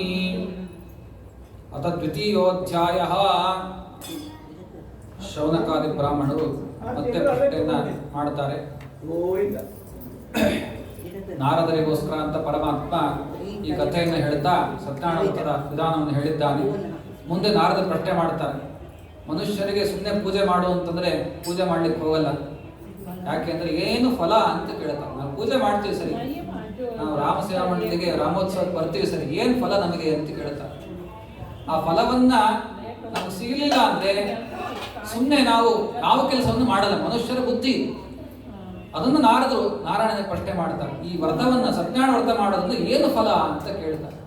ಈ ಫಲ ಏನು ಅಂತ ಕೇಳ್ತಿ ಅಂತಾನೆ ಕೆಲವು ದೃಷ್ಟಾಂತ ಕಥೆಗಳನ್ನ ಹೇಳ್ತೀನಿ ಅಂತ ಒಬ್ಬ ಬಡ ಬ್ರಾಹ್ಮಣ, ಎಷ್ಟು ಕಡು ಬಡವ ಅಂದ್ರೆ ಮನೆ ಮನೆಗೆ ಭಿಕ್ಷೆ ಬೇಡಬೇಕು ಅಂಥ ರೀತಿಯಾಗಿರ್ತಕ್ಕಂಥ ಬಡತನ ಅವನಿಗಿತ್ತು. ಬೇಕಾದಷ್ಟು ವಿದ್ಯೆ ಇತ್ತು, ಅವನಿಗೆ ಶಾಸ್ತ್ರ ವೇದಗಳನ್ನು ಅಧ್ಯಯನ ಮಾಡಿದ್ದ. ಆದರೂ ಕೂಡ ಅವನಿಗೆ ಜನ್ಮಾಂತರದ ಪ್ರಾರಬ್ಧ ಕರ್ಮವಶಾತ್ ಬಡವನಾಗಿದ್ದ. ಅವನು ಭಿಕ್ಷೆ ಬೇಡೋ ಸಂದರ್ಭದಲ್ಲಿ ಪಕ್ಕದ ಮನೆಯಲ್ಲಿ ಮತ್ತೊಬ್ಬ ಬ್ರಾಹ್ಮಣ ಸತ್ಯನಾರಾಯಣ ವ್ರತ ಮಾಡ್ತಾ ಇದ್ದ. ಮಧ್ಯಾಹ್ನ ಸಮಯದಲ್ಲಿ ಬಂದ, ಅಪ್ಪ ಬ್ರಾಹ್ಮಣ ಬಂದಿದ್ದಿ, ಏನು ಯಾಕೆ ಇಷ್ಟೊಂದು ಬಡತನ ನಿನಗೆ ಬಂದಿದೆ? ಗೊತ್ತಿಲ್ಲ ಸ್ವಾಮಿ, ಏನೋ ಗೊತ್ತಿಲ್ಲ, ಜನ್ಮಾಂತರದಲ್ಲಿ ಏನು ಕರ್ಮ ಮಾಡಿದ್ದೀನೋ ಗೊತ್ತಿಲ್ಲ, ನನಗೆ ಈ ಜನ್ಮದಲ್ಲಿ ಮತ್ತೆ ಇಂಥ ಭಿಕ್ಷುಕನಾಗಿ ನಾನು ಒದ್ದಾಡ್ತಾ ಇದ್ದೀನಿ ಅಂಥೇಳಿ ನನಗೆ ನೀರಡಿಕೆ ಆಗಿದೆ, ಅಂದರೆ ಬಾಯಾರಿಕೆ ಆಗಿದೆ, ಸ್ವಲ್ಪ ನೀರು ಕೊಡ್ತೀರಾ ಅಂತ ಕೇಳಿದೆ. ನೀರೇನಪ್ಪ, ಸತ್ಯನಾರಾಯಣ ಪೂಜೆ ಮಾಡ್ತಾ ಇದ್ದೀನಿ ಅಂತ ಸತ್ಯನಾರಾಯಣ ಪ್ರಸಾದವನ್ನು ನೀರನ್ನು ಕೊಟ್ಟ ಮೇಲೆ ಅದು ತಿಂದ ಮೇಲೆ ಏನಿದು, ಯಾವ ಪ್ರಸಾದ, ಏನು ಪೂಜೆ ಮಾಡಿದ್ದೀರಿ ಅಂತೆಲ್ಲ ಕೇಳಿದ. ನಾನು ಪ್ರತಿ ವರ್ಷವೂ ಕೂಡ ಸತ್ಯನಾರಾಯಣ ಪೂಜೆ ಮಾಡುತ್ತಾ ಇದ್ದೆ. ನಾನು ನಿನ್ನಂತೆ ಬಡವನಾಗಿದ್ದೆ. ಈ ಪೂಜೆಯನ್ನು ಪ್ರತಿ ವರ್ಷ ಮಾಡಿ ಮಾಡಿ ಮಾಡಿ ನನ್ನ ಮನೆ ನೋಡಿ ಹೆಂಗಿದೆ, ನನ್ನ ಮಕ್ಕಳು ಹೆಂಗಿದ್ದಾನೋ, ಸಮೃದ್ಧವಾಗಿರತಕ್ಕಂಥ ಐಶ್ವರ್ಯ ಆ ಸತ್ಯನಾರಾಯಣ ಸ್ವಾಮಿ ನನಗೆ ಕೊಟ್ಟಿದ್ದಾನೆ. ಆ ಪೂಜೆಯ ಫಲವೇ ಸರಿ ಇದೆ ಅಂತ ಹೇಳಿದಾಗ, ಹಾಗಿದ್ರೆ ನಾನು ಮಾಡಬಹುದಾ? ಅವಶ್ಯ ಮಾಡ್ರಿ ಅಂತಂದು ಆ ಪ್ರಸಾದವನ್ನು ತಿಂದು ನಾನು ಸತ್ಯನಾರಾಯಣ ಪೂಜೆ ಮಾಡ್ತೀನಿ ಅಂತ ಸಂಕಲ್ಪ ಮಾಡಿ ಅವ್ರ ಮನೆಯಿಂದ ಹೊರಗೆ ಬಂದ. ಹೊರಗೆ ಬಂದರೆ ಅವತ್ತೆಲ್ಲ ಭಿಕ್ಷೆಯಲ್ಲಿ ಜಾಸ್ತಿ ಹಣ ಬಂತು. ಯಾವತ್ತೂ ಅಷ್ಟು ಹಣನೇ ಬಂದಿಲ್ಲ. ಎಲ್ಲರೂ ತಗೊಳ್ರಿ ಅಂತ ಬಂದು ಕೊಡ್ಬೇಕಂತ. ಅಷ್ಟು ಹಣ ಬಂದ್ರೆ ಸತ್ಯನಾರಾಯಣ ಪೂಜೆ ಮಾಡ್ತೀನಿ ಅಂತ ಸಂಕಲ್ಪ ಮಾಡಿದ್ರೇನೆ ಇಷ್ಟು ಬರುತ್ತೆ ಅಂತ ಅನ್ನೋದಾದ್ರೆ, ಇನ್ನು ಪೂಜೆ ಮಾಡಿದ್ರೆ ಎಷ್ಟು ಬರಬೇಡ ಅಂತ ಅವನಿಗೆ ಅನ್ನಿಸ್ತು. ತಕ್ಷಣ ನಾನು ಸತ್ಯನಾರಾಯಣ ಪೂಜೆ ಮಾಡಬೇಕು ಅಂತ ಸಂಕಲ್ಪವನ್ನು ಮಾಡಿ ಅಲ್ಲೇ ತಾನು ಸತ್ಯನಾರಾಯಣ ಪೂಜೆ ಮಾಡಿದ್ದಕ್ಕೆ ಊರಿಗೆ ದೊಡ್ಡ ಶ್ರೀಮಂತ ಆಗಿಬಿಟ್ಟು. ಅಂತಹ ಅದ್ಭುತವಾದ ಸಕಲ ಐಶ್ವರ್ಯವನ್ನು ಕೊಡತಕ್ಕಂತಹ ವ್ರತ ಇದು. ಸತ್ಯವಾಗೂ ಕೊಡ್ತಾನಾದ್ರಿಂದ ಸತ್ಯನಾರಾಯಣ ಅಂತ ಬಂತು. ಜೊತೆಗೆ ಇನ್ನೊಬ್ಬ ಕಟ್ಟಿಗೆ ಮಾರ್ತಕ್ಕಂಥ ವ್ಯಕ್ತಿ. ದೇವರು ಬದಿ ಬ್ರಾಹ್ಮಣರಿಗೆ ಅಷ್ಟೇ ಅನುಗ್ರಹ ಮಾಡ್ತಾನೆ ತಾತ್ಪರ್ಯ ಅಲ್ಲ. ಯಾರಲ್ಲಿ ಭಕ್ತಿ ಇದೆ, ಪ್ರಹ್ಲಾದ ಯಾರನು ದೈತ್ಯ ಬಾಲಕ, ದೈತ್ಯರಲ್ಲಿ ಹುಟ್ಟಿರ್ತಕ್ಕಂಥ, ದೈತ್ಯರು ಅಂದ್ರೆ ಉಗ್ರಗಾಮಿಗಳು, ಟೆರರಿಸ್ಟ್ ಇದ್ದಂಗೆ ಅವ್ರು. ಬಂತು ಆ ಟೆರರಿಸ್ಟ್ ಅಲ್ಲಿ ಹುಟ್ಟಿರ್ತಕ್ಕಂಥ ಪ್ರಹ್ಲಾದನಿಗೆ ನರಸಿಂಹ ರೂಪದಿಂದ ಅನುಗ್ರಹ ಮಾಡಿದರು. ಹಾಗಾದ್ರೆ ದೇವರು ಅನುಗ್ರಹ ಮಾಡಬೇಕು ಅಂತಂದ್ರೆ ಜಾತಿ ಮುಖ್ಯ ಅಲ್ಲ, ಭಕ್ತಿ ಮುಖ್ಯ. ಯಾರು ಭಕ್ತಿ ಮಾಡ್ತಾರೋ ಅವ್ರಿಗೆ ದೇವರು ಒಲಿತಾರೆ. ಅಂಥ ರೀತಿಯಲ್ಲಿ ಪರಮಾತ್ಮ ತಾನು ಕೂಡ ಒಬ್ಬ ಕಟ್ಟಿಗೆ ಮಾರ್ತಕ್ಕಂಥ ವ್ಯಕ್ತಿ. ದಿವಸ ಕಾಡಿಗೆ ಹೋಗಬೇಕು, ಆ ಕಾಡಲ್ಲಿರ್ತಕ್ಕಂಥ ಮರಗಳನ್ನ ಕಡಿದು ನಗರಕ್ಕೆ ಅದನ್ನು ಹೊತ್ಕೊಂಡು ಬಂದು ಅದನ್ನು ಮಾರಬೇಕು. ಆ ಕಟ್ಟಿಗೆ ಮಾರಿದ್ರೇನೆ ಅವನಿಗೆ ಹೊಟ್ಟೆ ತುಂಬ್ತಾ ಇತ್ತು, ಅವನಿಗೆ ಅವನ ಹೆಂಡತಿ ಮಕ್ಕಳಿಗೆ. ಅಂಥ ರೀತಿಯಾದ ಕಡು ಬಡತನ ಇತ್ತು ಅವನಿಗೆ ಪಾಪ. ಇಷ್ಟೆಲ್ಲ ತಾನು ಕಷ್ಟಪಟ್ಟರು ಕೂಡ ಕಟ್ಟಿಗೆ ಹೊರೆ ಖರ್ಚೇ ಆಗ್ತಾ ಇಲ್ಲ, ವ್ಯಾಪಾರನೇ ಆಗ್ತಾ ಇಲ್ಲ. ಎಷ್ಟೋ ದಿವಸ ಉಪವಾಸ ಮಾಡತಕ್ಕಂಥ ಪ್ರಸಂಗ ಬಂದಿದೆ. ಒಂದ್ಸರ್ತಿ ತಾನು ಕಟ್ಟಿಗೆ ಹೊರೆ ತಗೊಂಡು ಹೋಗಿದ್ದಾನೆ. ಇದೇ ವೈಶಾಖ ಮಾಸ, ಬಿಸಿಲು ಪಾಪ, ಬಹಳ ಬಾಯಾರಿಕೆ ಆಗಿದೆ. ಒಬ್ಬ ಬ್ರಾಹ್ಮಣನ ಮನೆ ಮುಂದೆ ನಿಂತ್ಕೊಂಡ, ಸ್ವಾಮಿ ನೀರು ಕೊಡ್ರಿ ಅಂತ. ನೀವು ಕಟ್ಟಿಗೆ ತಗೊಳ್ದೇವ್ರು ಬೇಡ, ನಾನು ನೀರು ಕೊಡ್ರಿ ಅಂತ. ನೀರು ಕೊಡ್ತೀನಿ ಬಾಪ ಅಂತ ಒಳಗೆ ಕರೆದ. ನೀರು ಕೊಟ್ಟ, ಸತ್ಯನಾರಾಯಣ ಪೂಜೆ ಮಾಡ್ತಾ ಇದ್ದ, ಸತ್ಯನಾರಾಯಣ ಪ್ರಸಾದವನ್ನು ಕೊಟ್ಟ. ಎರಡನ್ನೂ ಸ್ವೀಕಾರ ಮಾಡಿ, ಸ್ವಾಮಿ ಏನು ವ್ರತ ಅಂತ ಕೇಳ್ದ, ಇದು ಯಾವುದರ ಪ್ರಸಾದ ಅಂತ ಕೇಳ್ದ. ಸತ್ಯನಾರಾಯಣ ಪೂಜೆ ಪ್ರಸಾದ ಅಪ್ಪ ಇದು, ಇದನ್ನ ಸ್ವೀಕಾರ ಮಾಡು, ನಿನಗೆಲ್ಲ ಸಮೃದ್ಧಿ ಆಗುತ್ತೆ. ಹಾಗೆ ನಾನು ಮಾಡ್ಬೋದ ಈ ವ್ರತವನ್ನ? ಅವಶ್ಯ ಮಾಡಪ್ಪ, ನಿನಗೂ ಕೂಡ ದೇವರೆಲ್ಲ ಕಷ್ಟವನ್ನು ಪರಿಹಾರ ಮಾಡ್ತಾನೆ ಅಂತ ಆ ಬ್ರಾಹ್ಮಣ ಹೇಳಿದ ಕೂಡಲೇನೆ ನಾ ಮಾಡ್ತೀನಿ ಅಂತ ಸಂಕಲ್ಪ ಮಾಡಿ ಆ ಮನೆಯಿಂದ ಹೊರಗೆ ಬಂದ. ಯಾವತ್ತೂ ಖರ್ಚಾಗಲ್ಲ. ಇಡೀ ಕಟ್ಟಿಗೆ ಹೊರೆ ಪೂರ್ತಿ ತಂದಿದ್ದೆಲ್ಲ ಖರ್ಚಾಗಿತ್ತು. ಬೇಕಾದಷ್ಟು ಹಣ ಬಂತು. ದೇವರು ಇಷ್ಟು ಮೊದಲನೇ ಬಾರಿ ಇಷ್ಟು ಹಣ ಕೊಟ್ಟಿದ್ದಾನಲ್ಲ, ಸತ್ಯನಾರಾಯಣ ಪೂಜೆ ಮಾಡ್ತೀನಿ ಅಂತಂದಿದ್ದಕ್ಕೆ ಅವಶ್ಯವಾಗಿ ನಾ ಮಾಡ್ತೀನಿ ಅಂತ ಆ ಸತ್ಯನಾರಾಯಣ ವ್ರತವನ್ನು ಭಕ್ತಿಯಿಂದ ಮಾಡಿದ. ಅನೇಕ ವರ್ಷಗಳ ಕಾಲ ಮಾಡಿದ ಫಲವಾಗಿ ಉತ್ತಮವಾದ ಐಶ್ವರ್ಯವಂತನಾಗಿ ಮುಂದೆ ಸ್ವರ್ಗಲೋಕವನ್ನೇ ಹೊಂದಿದ ಅಂತ ಇದು 2ನೇ ಅಧ್ಯಾಯದಲ್ಲಿ ವಿಶೇಷವಾಗಿ ನಮಗೆ ತಿಳಿಸ್ತಾ ಇದ್ದಾರೆ. ಇತಿ ದ್ವಿತೀಯ ಅಧ್ಯಾಯ ಕಥಾಭಿಪ್ರಾಯ ಸಂಪೂರ್ಣ. ಶ್ರೀಕೃಷ್ಣಾರ್ಪಣಮಸ್ತು.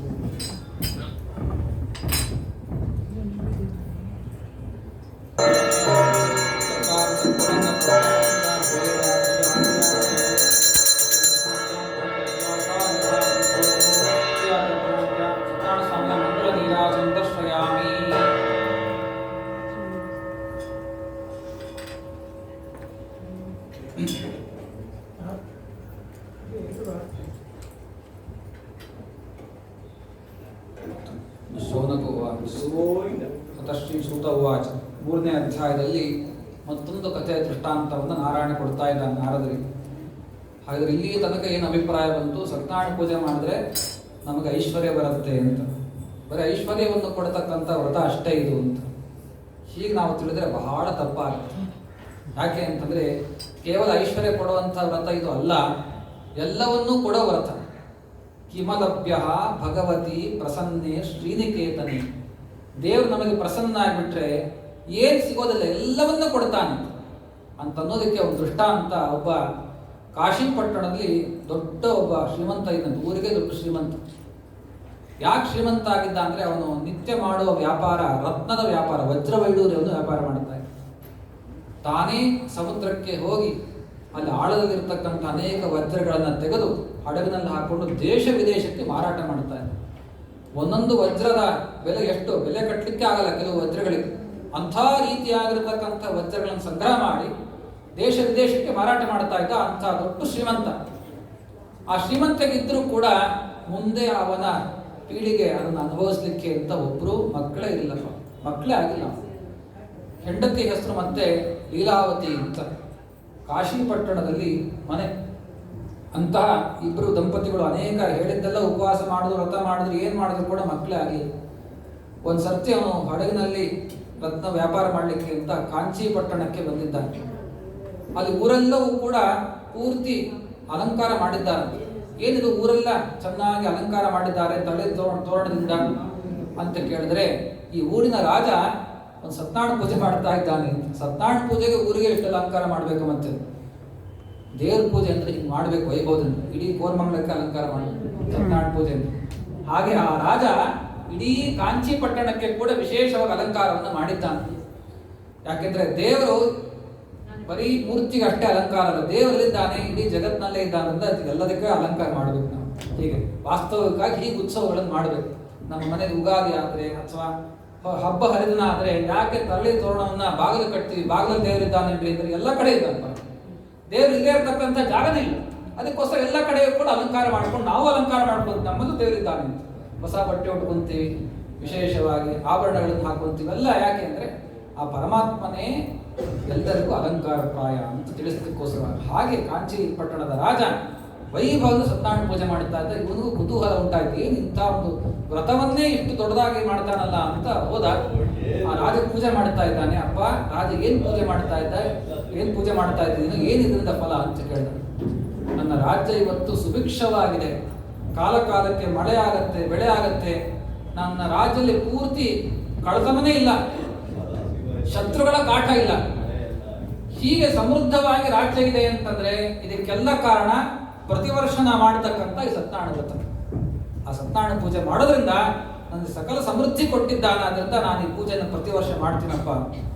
ಸ್ವಾಮಿ ನನಗೆ ಬೇಕಾದಷ್ಟು ಕಷ್ಟಪಟ್ಟೆ, ಆದರೂ ಕೂಡ ಮಕ್ಕಳಾಗಿಲ್ಲ, ಏನಾದರೂ ಪುತ್ರ ಸಂತಾನ ಕೊಡ್ತಕ್ಕಂಥ ವ್ರತ ಆಗಿದೆಯಾ ಅಂತ ಕೇಳಿದ್ರೆ ಅವಶ್ಯವಾಗಿ ಕೊಡ್ತಾನೆ. ಪುತ್ರ ಅಂತನ್ನೋ ಶಬ್ದ ದೇವರಿಗೆ ಹೆಸರು. ನಮಗೆಲ್ಲರಿಗೂ ನರಕಂದ ರಕ್ಷಣೆ ಮಾಡ್ತಕ್ಕಂಥ ದೇವರು ಮಾತ್ರ, ಅದರಿಂದ ಅವನಿಗೆ ಪುತ್ರ ಅಂತ ಹೆಸರು. ಅಂಥ ಪುತ್ರನಾಗಿರ್ತಕ್ಕಂತಹ ಆ ನಾರಾಯಣನೇ ನಿನಗೆ ಪುತ್ರವನ್ನು ಕೊಡ್ತಾನೆ, ಅವಶ್ಯವಾಗಿ ವ್ರತ ಮಾಡಿ ಅಂತ ಹೇಳಿದಾಗ ಹಾಗೆ ಮಾಡ್ತೀನಿ ಅಂತ ತಾನು ಸಂಕಲ್ಪವನ್ನು ಮಾಡಿಕೊಂಡು ಮನೆಗೆ ಹೋದ. ಕಾಶಿ ಪಟ್ಟಣಕ್ಕೆ ಹೋದ. ಹೆಂಡತಿಗೆ ಹೇಳ್ತಾರೆ, ನೋಡೇ ರಾಜ ಇಷ್ಟು ವೈಭವದಿಂದ ಸತ್ಯನಾರಾಯಣ ಪೂಜೆ ಮಾಡ್ತಾ ಇದ್ದ, ಮಕ್ಕಳು ಆಗತ್ತಂತೆ ವ್ರತ ಮಾಡೋದ್ರಿಂದ. ಹೆಂಡತಿ ಪಾಪ ಬಹಳ ಧಾರ್ಮಿಕಳು, ಹಾಗಿದ್ರೆ ನಾವು ಮಾಡೋಣ ರೀ ಅಂತಂದು ಮಾಡೋಣ ಅಂತ ಸಂಕಲ್ಪ ಮಾಡಿ ಮತ್ತೆ ಅವನು ವ್ಯಾಪಾರಕ್ಕೆ ಹೋದ. ವ್ಯಾಪಾರಕ್ಕೆ ಹೋದ್ರೆ ಅವನು ಒಂದು ಸರ್ತಿ ಹಡಗಿನಲ್ಲಿ ಹೋದ್ರೆ 12 ವರ್ಷ ವಾಪಸ್ ಬರ್ಬೇಕು ಮತ್ತೆ. ಆಗ ಹೇಳಿ ಹೋದ ಅಷ್ಟೇ. ಮಾಡೋಣ ಅಂತ ಸಂಕಲ್ಪ ಮಾಡಿ ಹೋಗಿದ್ದಕ್ಕೆ ಯಾವ ಉದ್ದೇಶಕ್ಕೆ ಮಾಡ್ತೀನಿ ಅಂತ ಸಂಕಲ್ಪ ಮಾಡಿದ್ನೋ ಆ ಉದ್ದೇಶವನ್ನ ಅಡ್ವಾನ್ಸ್ ಆಗಿ ಫಲ ಕೊಟ್ಬಿಟ್ಟ ಪರಮಾತ್ಮ. ಗರ್ಭಿಣಿ ಆದ್ಲು. 9 ತಿಂಗಳ ನಂತರ ಒಳ್ಳೆ ಹೆಣ್ಣುಮಗಳು ಹುಟ್ಟಿದ್ರು. ಅವಳು ಕಲಾವತಿ ಅಂತ ನಾಮಕರಣ ಮಾಡಿದ್ದಾರೆ. ನಾಮಕರಣದಲ್ಲಿ ಮಾಡೋಣ ಅಂತ ಹೇಳಿದ್ದ. ನಾಮಕರಣದಲ್ಲೂ ಕೂಡ ಸತ್ಯನಾರಾಯಣ ಪೂಜೆ ಮಾಡ್ಲಿಕ್ಕೆ ಮರ್ತೋಯ್ತು. ಯಾಕೆಂದ್ರೆ ನಮ್ದೇ ಸಮಾರಂಭ, ನಮ್ಮ ಉತ್ಸವಗಳು ಬಂದ್ಬಿಟ್ರೆ ನಮಗೆ ನಾಮಕರಣ ಮದುವೆ ಮುಂದೆ ಇದ್ರೆ ದೇವ್ರ ಬಗ್ಗೆ ಸ್ವಲ್ಪ ನಮಗೆ ಅಷ್ಟು ಲಕ್ಷ್ಯ ಇರೋದಿಲ್ಲ. ಹಾಗೆ ಆ ನಾಮಕರಣದಲ್ಲೂ ಮರೆತು ಬಿಟ್ಟ. ಮದುವೆ ವಯಸ್ಸಾಯ್ತು, ಮದುವೆನೂ ಮಾಡಿಕೊಟ್ಟ, ಮದುವೆನೂ ಕೂಡ ದೇವ್ರ ಬಗ್ಗೆ ಮರೆಸೋದು. ಹೀಗೆ ಈ ರೀತಿಯಾಗಿ ಕಡೆಗೆ ಪರಮಾತ್ಮ ನಾವು ಹರಿಸ್ಕೊಂಡಿರ್ತೀವಿ, ಇಂಥ ವ್ರತ ಮಾಡ್ತೀವಿ, ಮನೆಯಲ್ಲಿ ಇಂಥ ವ್ರತ ಇರುತ್ತೆ, ಪೂಜೆ ಇರುತ್ತೆ, ಅದು ಮಾಡದೆ ಹೋದ್ರೆ ನಮಗೆ ದೇವತೆಗಳ ಕಡೆಯಿಂದ ಬರ್ತಕ್ಕಂಥ ಕಷ್ಟಕ್ಕೆ ಆದಿದೈವಿಕ ಅಂತ ಕರೀತಾರೆ. ತಾಪತ್ರಗಳಲ್ಲಿ 3 ಇದೆ: ಆಧ್ಯಾತ್ಮಿಕ, ಆದಿಭೌತಿಕ, ಆದಿದೈವಿಕ ಅಂತ 3 ತಾಪಗಳು. ಯಾವಾಗ ಸಂಸಾರ ನಮಗೆ ಬರ್ತಾ ಇದೆ, ಅದು ಆದಿದೈವಿಕ ಅಂತ ಒಂದು ಕಷ್ಟ ಇದೆಯಲ್ಲ, ಅದು ದೇವರ ಕಡೆಯಿಂದ ಬರೋದು. ಆ ದೇವರ ಪೂಜೆ ಮಾಡ್ತೀವಿ ಅಂತ ಹರಿಸ್ಕೊಂಡಿರ್ತೀವಿ, ಮಾಡಿರೋದು. ಮತ್ತೆ ನಮ್ಮ ಮನೆಯಲ್ಲಿ ಏನೋ ಒಂದು ನಮ್ಮ ಪರಂಪರೆಯಿಂದ ಬಂದಿರತಕ್ಕಂತಹ ಆ ದೇವರ ದೇವಸ್ಥಾನಕ್ಕೆ ಹೋಗೋದು, ಅಲ್ಲಿ ಪೂಜೆ ಮಾಡಿಸೋದೆಲ್ಲ ಇರುತ್ತೆ, ಅದು ಹೋಗೋದಿಲ್ಲ, ನಾವು ಬಿಟ್ಬಿಟ್ಟಿರ್ತೀವಿ. ಅದರಿಂದ ದೇವರ ಕಡೆಯಿಂದನೇ ಬರ್ತಕ್ಕಂಥ ಕಷ್ಟ ಇದೆ. ಹಾಗೆ ದೇವರು ತಾನು ನನ್ನ ಪೂಜೆ ಮಾಡ್ತೀನಿ ಅಂತ ಇನ್ನೂ ಕೂಡ ಮಾಡಲಿಲ್ಲ, ನಿನಗೊಂದು ಪರೀಕ್ಷೆ ಮಾಡ್ತೀನಿ ಅಂತ ಪರಮಾತ್ಮ ತಾನು ಕೂಡ ನಮ್ಗೆ ಕಷ್ಟ ಬರ್ತಾ ಇರುತ್ತೆ ಅವಾಗ. ಯಾಕೆ ಅಂತಂದರೆ ನಾವು ಏನೋ ಮಾಡಿಲ್ಲ ಅಂತ ಅರ್ಥ, ದೇವ್ರ ಪೂಜೆ ಸರಿಯಾಗಿ ಮಾಡ್ತಾ ಇಲ್ಲ ಅಂತ ಅಷ್ಟೇ ಸೊಲ್ಯೂಷನ್. ಅದಕ್ಕೆ ಏನಿಲ್ಲ ಕಡೆಗೆ ಆ ನವಗ್ರಹ ಕಾಟ ಇದು ಕಡೆ ಇದಿದೆ ಅದಿದೆ, ಆ ದೃಷ್ಟಿ ಇದೆ ಈ ದೃಷ್ಟಿ ಇದೆ ಅಂತಂದಾಗ ನಾವು ದೇವ್ರ ಪೂಜೆ ಸರಿಯಾಗಿ ಮಾಡ್ತಾ ಇಲ್ಲ ಅಂತ ಅದೇ ತಾತ್ಪರ್ಯ ಅಷ್ಟೇ ಕಡೆ. ಅಂತಹ ಆ ಪರಮಾತ್ಮ ಈ ವರ್ತಕನಿಗೆ ವ್ಯಾಪಾರಿಗೆ ಕಷ್ಟವನ್ನು ತೋರಿಸಿದ. ಒಂದು ಸರ್ತಿ ಅಳಿಯ ಮಾವ ಇಬ್ಬರು ಕೂಡ ತಾವು ಒಂದು ದೇಶಕ್ಕೆ ಹೋಗಿದ್ದಾರೆ. ಮತ್ತೆ ದಕ್ಷಿಣ ದೇಶಕ್ಕೆ ಹೋದಾಗ ಅಲ್ಲಿ ಒಂದು ರಾಜ್ಯ, ಸಮೃದ್ಧವಾಗಿರ್ತಕ್ಕಂಥ ರಾಜ್ಯ, ಆ ರಾಜ್ಯ ಕಳ್ಳತನ ಆಗಿಬಿಟ್ಟಿದೆ. ಕಳ್ಳರೆಲ್ಲರೂ ಕೂಡ ಕೋಶದಲ್ಲಿರ್ತಕ್ಕಂಥ ರತ್ನ ವಜ್ರ ವೈಡೂರೆಲ್ಲ ಗಂಟು ಮೂಟೆ ಕೊಟ್ಟು ಓಡ್ತಾ ಇದ್ದಾರೆ. ರಾಜಭಟರು ಹಿಂಬಾಲಿಸಿಕೊಂಡು ಹಿಡೀಲಿಕ್ಕೆ ಅಂತ ಓಡ್ತಾ ಇದ್ದಾರೆ. ಆದರೆ ಅಳಿಯ ಮಾವಿಬ್ರು ಕೂಡ ಒಂದು ವಟವೃಕ್ಷದ ಕೆಳಗೆ ಸುಮ್ಮನೆ ಕೂತಿದ್ರು ಪಾಪ. ಆ ಮಾಲೆಲ್ಲ ಇಲ್ಲೇ ಇಟ್ಬಿಟ್ಟು ನಾವು ಸಿಕ್ಕಾಕೊಂಡ್ಬಿಟ್ಟು ನಾವು ಸತ್ತೋಗ್ತೀವಿ ಅಂತ ತಿಳ್ಕೊಂಡು ಆ ಕಳ್ಳರೆಲ್ಲರೂ ಕೂಡ ಆ ಮಾಲನ್ನ ಅಳಿಯ ಮಾವ ಇರತಕ್ಕಂತಹ ಜಾಗದಲ್ಲೇ ಇಟ್ಟು ಪಲಾಯನ ಮಾಡಿ. ಮಾಲಿಗೆ ಆಸಾಮಿ ಇದ್ದಾನೆ, ಇವನೇ ಕಳ್ಳ, ಮತ್ತೆ ಯಾರೇ ಮತ್ತೆ ಪ್ರೂಫ್ ಬೇಕಾಗಿ ಯಾರು ಸಾಕ್ಷಿ ಹೇಳಬೇಕು, ಇಲ್ಲೇ ಸಿಕ್ಕಿದೆ ಮತ್ತೆ ಇವರೇ ಕಳ್ಳರು ಅಂತ ಕರ್ಕೊಂಡು ಹೋದ್ರು. ರಾಜ ವಿಚಾರಣೆ ಮಾಡಲಿಲ್ಲ, ಬಂದಲ್ಲಿ ಇಟ್ಟುಬಿಟ್ರಿ, ಇವ್ರನ್ನ ಜೈಲಲ್ಲಿ ಹಾಕಿಬಿಟ್ರಿ ಅಂತ.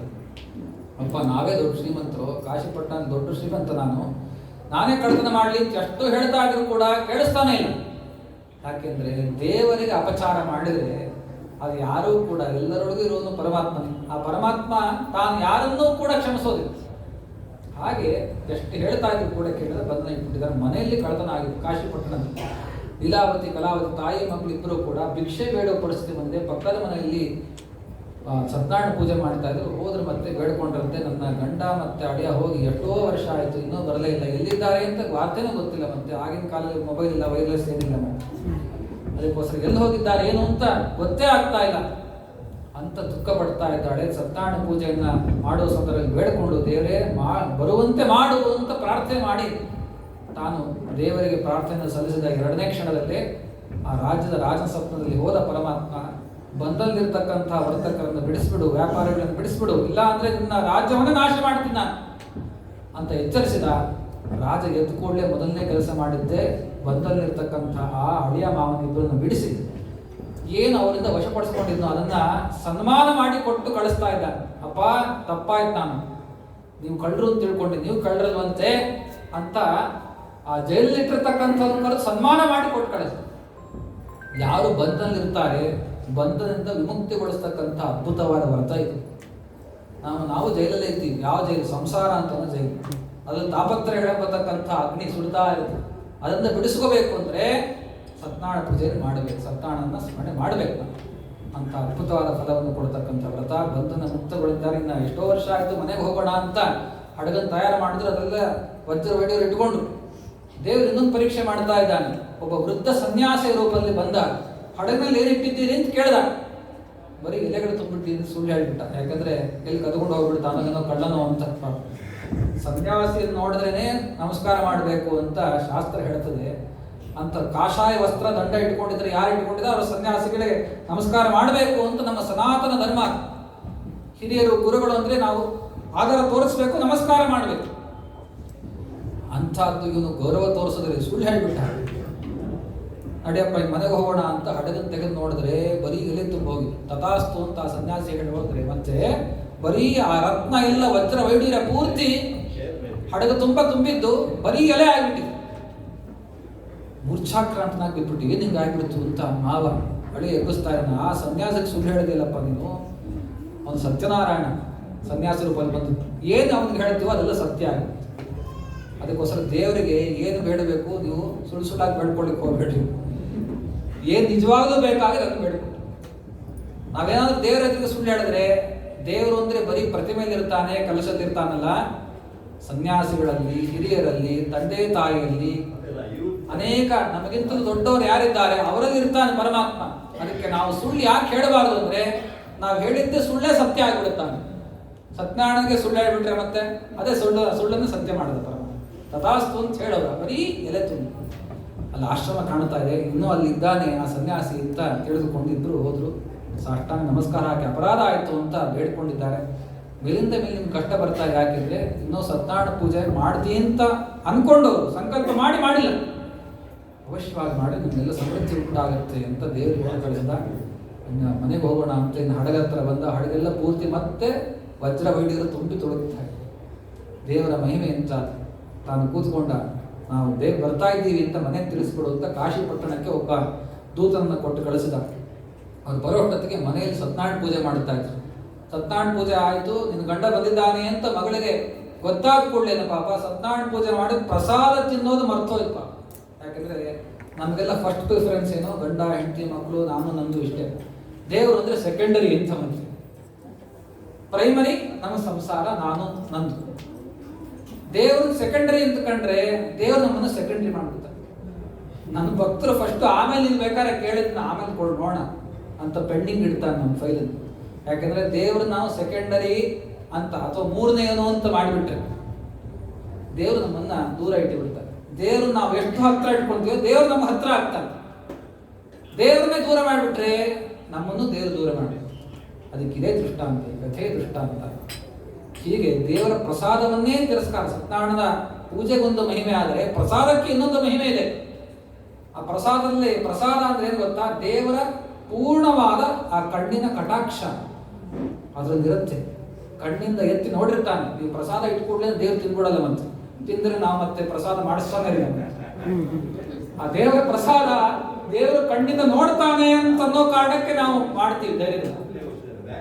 ದೇವರು ನೋಡಿದ್ರೇನೆ ಅದರಲ್ಲೆಲ್ಲ ಫಲ ಇಟ್ಟಿರ್ತಾನೆ. ಇಡೀ ಪೂಜೆಯ ಫಲವನ್ನೇ ಪ್ರಸಾದ ಇಟ್ಟಿರ್ತಾನೆ. ಅದನ್ನೇ ತಿರಸ್ಕಾರ ಮಾಡಿ ತಾನು ಕೂಡ ಬಂದ್ಬಿಟ್ಲು. ಗಂಡ ಬಂದಿದ್ದಾನೆ ಅಂತ ಅನ್ಕೊಂಡು ಆ ನದಿ ತೀರಲ್ಲಿ ಬಂದಿದ್ದಾರೆ. ಅಪ್ಪ ಇಳಿದ. ಗಂಡ ಇಳಿಯುವಷ್ಟೊತ್ತಿಗೆ ದೊಡ್ಡ ಅಲೆ ಬಂದು ಮತ್ತೆ ಆ ದೋಣಿ ಮುಗಿಸಿ ಬಿತ್ತು. ಅಲ್ಲೇ ಕೃಷ್ಣಾರ್ಪಣ ಅಂತ ಪ್ರಾಣ ತ್ಯಾಗ ಮಾಡೋ ಪ್ರಸಂಗ ಬಂದಿದೆ. ಏನು ಹಿಂಗಾಗ್ಬಿಡ್ತು ಮಗಳಿಗೆ, ಪಾಪ ಇನ್ನೂ ಸಂಸಾರ ಮಾಡಿಲ್ಲ, ಪಾಪ ಎಷ್ಟೋ ವರ್ಷ ದೂರ ಇದ್ದು ಮತ್ತೆ ಸಣ್ಣ ವಯಸ್ಸಿಗೆ ವೈಧವ್ಯ ಬಂತಲ್ಲ ಅಂತ ಅವಳು ಅಂತ ಅಳ್ತಾ ಇದ್ದ ಅಂತಂದ್ರೆ ಆಕಾಶವಾಣಿ ಆಯ್ತು. ನೋಡು, ನನ್ನ ಪೂಜೆ ಮಾಡಿದ್ದಾಳೆ, ನನ್ನ ಪ್ರಸಾದ ತಿರಸ್ಕಾರ ಮಾಡಿದ್ಲು, ಅದಕ್ಕೋಸ್ಕರ ಹಿಂಗಾಗಿದೆ. ನನ್ನ ಅನುಗ್ರಹ ಇದ್ರೆ ನಾನೇ ಕೊಡೋದು, ಹೆಂಡತಿ ಮಕ್ಕಳು ಪರಿವಾರ ಎಲ್ಲವೂ ನಾನೇ ಕೊಡೋದು ಅಂತ ನನ್ನನ್ನೇ ತಿರಸ್ಕಾರ ಮಾಡಿದ್ರೆ ನಾನು ಆ ಗಂಡ ಅವನು ಹೇಗೆ ಬದುಕಲಿ, ಮತ್ತೆ ಬದುಕಬೇಕು ಅಂತಂದ್ರೆ ನನ್ನ ಪ್ರಸಾದ ಸ್ವೀಕಾರ ಮಾಡಬೇಕು, ಮತ್ತೆ ಬದುಕಿಸ್ಕೊಡ್ತೀನಿ. ಓಡಿ ಹೋದ್ಲು ಮನೆಗೆ. ಪ್ರಸಾದ ತಿಂದು ಕೂಡಲೇ ಗಂಡ ಬದುಕು ಬಂದಿದ್ದಾನೆ ಅಂತ ವಾರ್ತೆ ಬಂತು. ವೈಧವ್ಯವನ್ನು ನಾಶನ ಮಾಡತಕ್ಕಂಥ ದೀರ್ಘ ಸೌಮಂಗಲ್ಯವನ್ನು ಕೊಡ್ತಕ್ಕಂಥ ಅದ್ಭುತವಾದ ವ್ರತ ಇದು ಅಂತ ಇದನ್ನು ನಾನು ತಿಳಿಸ್ಕೊಡ್ತಾ ಇದ್ದೀನಿ. ಇಷ್ಟು ಇದು 4ನೇ ಅಧ್ಯಾಯದಲ್ಲಿ ಕೂಡ ವಿಶೇಷವಾಗಿ ತಿಳಿಸಿದ್ದಾರೆ. ಇತಿ ಚತುರ್ಥೋಧ್ಯಾಸ ಕಥಾ ಅಭಿಪ್ರಾಯ ಸಂಪೂರ್ಣ. ಶ್ರೀಕೃಷ್ಣ ಅರ್ಪಣಮಸ್ತು.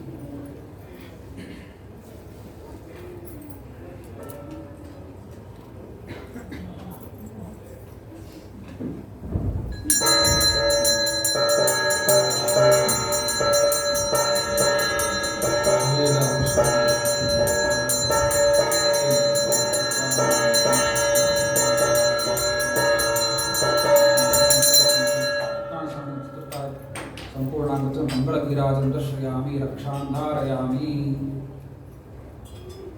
ಕಡೆಯ 5ನೇ ಅಧ್ಯಾಯದ ಕಥೆಯಲ್ಲಿ ಮತ್ತೊಂದು ಸತ್ಯನಾರಾಯಣ ಪ್ರಸಾದದ ಮಹಿಮೆಯನ್ನು ಹೇಳ್ತಾ ಇದ್ದ.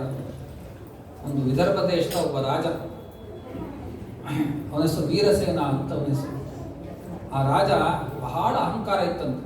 ನಾನು ಇಡೀ ದೇಶಕ್ಕೆ, ಸಮೃದ್ಧವಾದ ದೇಶಕ್ಕೆ ರಾಜನಾಗಿದ್ದೀನಿ, ಅದರಿಂದ ನನ್ನ ಸಮಾನದ ಯಾರೂ ಕೂಡ ಇಲ್ಲ, ನನ್ನ ಎಲ್ಲ ರೀತಿಯಾಗಿರ್ತಕ್ಕಂತಹ ಪ್ರಜೆಗಳು ನನ್ನ ಸೇವಕರಿದ್ದಂಗೆ ಅಂತ ಅಷ್ಟು ತುಚ್ಛವಾಗಿ ಕಾಣ್ತಾ ಇದ್ರು. ಒಂದು ಸರ್ತಿ ಅವನು ಬೇಟೆ ಆಡಲಿಕ್ಕೆ ಅಂತ ಕಾಡಿಗೆ ಹೋದ. ಕಾಡಿಗೆ ಹೋದರೆ ಬೇಟೆ ಎಲ್ಲ ಆಡ್ದ. ಪಾಪ ಒಂದು ಸರ್ತಿ ಅವನಿಗೆ ಬಹಳ ನೀರಡಿಕೆ ಆಗಿತ್ತು, ಬಾಯಾರಿಕೆ ಆಗಿತ್ತು. ನೀರು ಕುಡಿಯೋಣ ಅಂತ ಒಂದು ವಟವೃಕ್ಷದ ಪರಿಸರದಲ್ಲಿ ಹೋದ. ಅಲ್ಲಿ ಕೂತ್ಕೊಂಡ ಸ್ವಲ್ಪ ಹೊತ್ತು. ಆ ಒಂದು ನದಿ ನೀರನ್ನು ಕುಡಿದು ಕೂತ್ಕೊಂಡ. ಪಕ್ಕದ ಆ ವಟವೃಕ್ಷದ ಇನ್ನೊಂದು ವೃಕ್ಷ ಇತ್ತು. ಅದ್ರ ಕೆಳಗಡೆ ಗೋವನ್ನು ಮೇಯಿಸ್ತಕ್ಕಂಥ ಗೋಪಾಲಕರೆಲ್ಲರೂ ಕೂಡ ಸೇರಿ ಭಕ್ತಿಯಿಂದ ಸತ್ಯನಾರಾಯಣ ವ್ರತ ಮಾಡ್ತಾ ಇದ್ರು. ಆ ಸತ್ಯನಾರಾಯಣ ವ್ರತ ಮಾಡ್ತಾ ಇದ್ರೆ ರಾಜ ಬಂದಿದ್ದಾನೆ ಅಂತ ಪಾಪ ಅವ್ರು ಕರೆದ್ರು. ಇವನು ಹೋಗ್ಲೂ ಇಲ್ಲ, ಸತ್ಯನಾರಾಯಣ ಪೂಜೆ ನೋಡ್ಲೂ ಇಲ್ಲ. ಬರ್ದೇ ಇದ್ರೆ ಹೋಗ್ಲಿ ಪಾಪ, ಪ್ರಸಾದ ಆದ್ರೂ ಕೊಡೋಣ, ರಾಜ ಬಂದಿದ್ದಾನೆ ಅಂತ ಪ್ರಸಾದವನ್ನು ಕೊಟ್ರೆ ಆ ಪ್ರಸಾದವನ್ನು ಅಲ್ಲೇ ಚೆಲ್ಲಿ ರಾಜ್ಯಕ್ಕೆ ಬಂದ. ಮನೆಗೆ ತನ್ನ ಅಂತಃಪುರಕ್ಕೆ ಬರುವಷ್ಟೊತ್ತಿಗೆ ರಾಜ್ಯ ಎಲ್ಲಿದೆ, ರಾಜ್ಯನೇ ಇಲ್ಲ. ಎಲ್ಲ ಶತ್ರುಗಳು ಬಂದು ಆಕ್ರಮಣ ಮಾಡಿದ್ದಾರೆ, ವಶಪಡಿಸಿಕೊಂಡಿದ್ದಾರೆ ಶತ್ರುಗಳೆಲ್ಲರೂ ಕೂಡ. ಒಂದು ದಿಗ್ಭ್ರಮೆ ಆಗಿಬಿಡ್ತು. ಬೇಟೆ ಆಡೋದಕ್ಕೆ ಮುಂಚಿತವಾಗಿ ರಾಜ್ಯ ಇತ್ತು, ಬೇಟೆ ಆಡಿ ಬಂದ್ಮೇಲೆ ರಾಜ್ಯ ಇಲ್ಲ. ಏನಿದು ಆಶ್ಚರ್ಯ ಅಂತ ರಾಜಪುರೋಹಿತನ ಕರೆಸ್ದ. ಏನ್ರಿ ಹಿಂಗಾಯ್ತು ಅಂತ ಕೇಳ್ದ. ನೋಡಪ್ಪ, ಸತ್ಯನಾರಾಯಣ ಪೂಜೆಯ ಪ್ರಸಾದವನ್ನು ತಿರಸ್ಕಾರ ಮಾಡಿ ಬಂದಿದ್ದೆ, ಅದಕ್ಕೆ ಹಿಂಗಾಗಿದೆ. ದೇವರ ಪ್ರಸಾದ ಅಂತನ್ನೋದು ಎಲ್ಲ ಅದರಲ್ಲಿ ಫಲ ಇರುತ್ತೆ. ಯಾವತ್ತಿಗೂ ಕೂಡ ನಾವು ತಿರಸ್ಕಾರ ಮಾಡಬಾರದು. ಒಂದು ಹೂವನ್ನು ದೇವರ ಪ್ರಸಾದ ಕೊಟ್ಟರು ಕೂಡ ಅದನ್ನು ತುಳಿದೇ ಇರತಕ್ಕಂಥ ಜಾಗಕ್ಕೆ ಹಾಕಬೇಕು. ಯಾಕೆ ಅಂತಂದ್ರೆ ಅದನ್ನು ತುಳಿದ್ರೆ ಇಂದ್ರನಿಗೆ ಐಶ್ವರ್ಯ ಭ್ರಷ್ಟನಾಗ್ಬಿಟ್ಟ, ಇಂದ್ರದೇವರಿಗೆ ಐಶ್ವರ್ಯ ಹೋಯ್ತು. ಅಂಥ ರೀತಿಯಾಗಿರ್ತಕ್ಕಂಥ ಫಲ ಲಕ್ಷ್ಮಿಯ ಸನ್ನಿಧಾನ ಇರುತ್ತೆ ಆ ಪ್ರಸಾದ. ಅದನ್ನ ತಿರಸ್ಕಾರವನ್ನ ಮಾಡಿ ಬಂದ್ರೆ ರಾಜ್ಯ ಲಕ್ಷ್ಮಿ ಹೋಯ್ತು. ಮತ್ತೆ ಹೋಗು, ಆ ಕಾಡಿಗೆ ಹೋಗು, ಆ ಗೋಪಾಲಕರು ಮಾಡ್ತಕ್ಕಂಥ ಪೂಜೆಗೆ ನೀನು ಹೋಗಿ ಪಾಲ್ಗೊಂಡು ಅಲ್ಲಿ ದೇವರ ಪೂಜೆ ಮಾಡಿ ಪ್ರಸಾದ ಸ್ವೀಕಾರ ಮಾಡ್ಕೊಂಬ, ಮತ್ತೆ ನಿನಗೆ ರಾಜ್ಯ ವಾಪಸ್ ಸಿಗತ್ತೆ ಅಂತಂದ್ರು. ಹೋದ. ರಾತ್ರಿ ಕಾಲ ಆಗಿತ್ತು. ಇನ್ನೂ ಪಾಪ ಅವರು ಹಾಡು ಹೇಳುತ್ತಾ ನೃತ್ಯಗಳನ್ನ ಮಾಡ್ತಾ ದೇವರ ಮುಂದೆ ಕುಣಿದಾಡ್ತಾ ಇದ್ರು ಪಾಪ ಭಕ್ತಿಯಿಂದ. ಇವನು ಹೋದ, ಪೂಜೆಯನ್ನ ಮಾಡಿ ಅಪರಾಧ ಆಯಿತು, ಕ್ಷಮ ಮಾಡು ಸತ್ಯನಾರಾಯಣ ಅಂತ ಹೇಳಿ ಸಾಷ್ಟಾಂಗ ನಮಸ್ಕಾರ ಹಾಕಿದ. ನನಗೆ ಹಿಂಗಾಗ್ಬಿಟ್ಟಿದೆ, ಬಹಳ ನಿನ್ನ ತಿರಸ್ಕಾರ ಮಾಡಿದೆ, ಅಪರಾಧ ಆಗಿದೆ, ಕ್ಷಮ ಮಾಡು ಅಂತ ಬೇಡದ. ಪ್ರಸಾದ ಸ್ವೀಕಾರ ಮಾಡಿದ ಕೂಡಲೇ ವಾರ್ತೆ ಬಂತು, ಶತ್ರು ರಾಜಗಳ ವಾಪಸ್ ನಿನಗೆ ರಾಜ್ಯವನ್ನು ಕೊಟ್ಬಿಟ್ಟಿದ್ದಾರೆ. ಇಂಥ ಅದ್ಭುತ ನೋಡ್ರಿ ದೇವರ ಮಹಿಮೆ. ಆ ಪ್ರಸಾದವನ್ನ ತಾನು ತಿರಸ್ಕಾರ ಮಾಡಿದ್ದಕ್ಕೆ ರಾಜ್ಯ ಆಯಿತು. ಇಂಥ ರಾಜ್ಯ ನಿಮಗೇನೇನು ಬೇಕು, ಎಲ್ಲ ರೀತಿಯಾಗಿರ್ತಕ್ಕಂತಹ ಅಥವಾ ಪ್ರಮೋಷನ್ ಇರ್ಬೋದು, ವಿದ್ಯೆ ಇರ್ಬೋದು, ಸಂತತಿ ಇರ್ಬೋದು, ಸಂತಾನ ಇರ್ಬೋದು, ಏನು ಬೇಕಾದ್ರೂ ಎಲ್ಲವನ್ನು ಕೊಡ್ತಕ್ಕಂಥ ಏಕೈಕ ವ್ರತ ಅಂದರೆ ಕಲಿಯುಗದಲ್ಲಿ ಸತ್ಯನಾರಾಯಣ ವ್ರತ. ಅಂತ ಪ್ರಸಾದ ಸ್ವೀಕಾರ ಮಾಡಿ ನಾನು ಕೂಡ ಸತ್ಯನಾರಾಯಣ ಪೂಜೆ ಮಾಡ್ತೇನೆ ಅಂತ ಅನೇಕ ವರ್ಷಗಳ ಕಾಲ ತಾನು ಕೂಡ ಮಾಡಿ ಮುಂದೆ ಸ್ವರ್ಗಲೋಕವನ್ನೇ ಹೊಂದಿದ್ದಾನೆ. ಇಂಥ 5 ಆಧ್ಯಾತ್ಮಕವಾಗಿರ್ತಕ್ಕಂಥ ಈ ಸತ್ಯನಾರಾಯಣ ವ್ರತದ ಕಥೆ ಇಷ್ಟೇ ಫಲಗಳನ್ನು ಕೊಡುತ್ತೆ ಅಂತ ಇದು ಎಕ್ಸಾಂಪಲ್ ಅಷ್ಟೇ ಹೇಳ್ತೀವಿ. ಏನೇನು ಕೇಳ್ತಿರೋ, ಯಾವ್ಯಾವ ಮನಸ್ಸಿನ ಕಾಮನೆ ಇಟ್ಟುಕೊಂಡು ನನ್ನ ಪೂಜೆ ಮಾಡ್ತಿರೋ ಎಲ್ಲವನ್ನು ಸಮೃದ್ಧವಾಗಿ ಕೊಡ್ತಾನೆ. ನನಗೇನು ಬೇಡ ಅಂತ ದೇವರ ಪೂಜೆಯನ್ನು ಮಾಡ್ತೀನಿ ಅಂತಂದ್ರೂ ಕೂಡ ದೇವರು ನನಗೆ ಮೋಕ್ಷವನ್ನೇ ಕೊಡ್ತಾರೆ. ಸಕಾಮ ನಿಷ್ಕಾಮ ಅಂತ 2 ಕರ್ಮಗಳನ್ನು ಮಾಡಬೇಕಾದ್ರೆ ಯಾವುದೇ ಇಚ್ಛೆ ಇಲ್ಲದೇನೆ ನನಗೇನು ಬೇಡ, ದೇವರು ಕೊಟ್ಟಿದ್ದೇ ಸಾಕು ನನಗೆ ಈ ಸಂಸಾರ ತಾಪಗಳನ್ನು ಪರಿಹಾರ ಮಾಡಲಿ, ಸಂಸಾರದ ಮುಕ್ತಿಗೊಳಿಸಲಿ ಅಂತ ಪೂಜೆ ಮಾಡಿದ್ರು ಪರಮಾತ್ಮ ಅಂತ ಅದ್ಭುತವಾದ ಮೋಕ್ಷವನ್ನೇ ಕೊಡತಕ್ಕಂಥ ಸಾಮರ್ಥ್ಯವುಳ್ಳವನಾದ ರಾಮನಾರಾಯಣ ವ್ರತ. ನಾರಾಯಣ ಬೇರೆ ಅಲ್ಲ, ರಾಮ ಬೇರೆ. ಇಂಥ ರಾಮನ ಉತ್ಸವದಲ್ಲಿ ಆ ರಾಮನೇ ಮೂಲರೂಪಿ ಯಾರು? ನಾರಾಯಣ.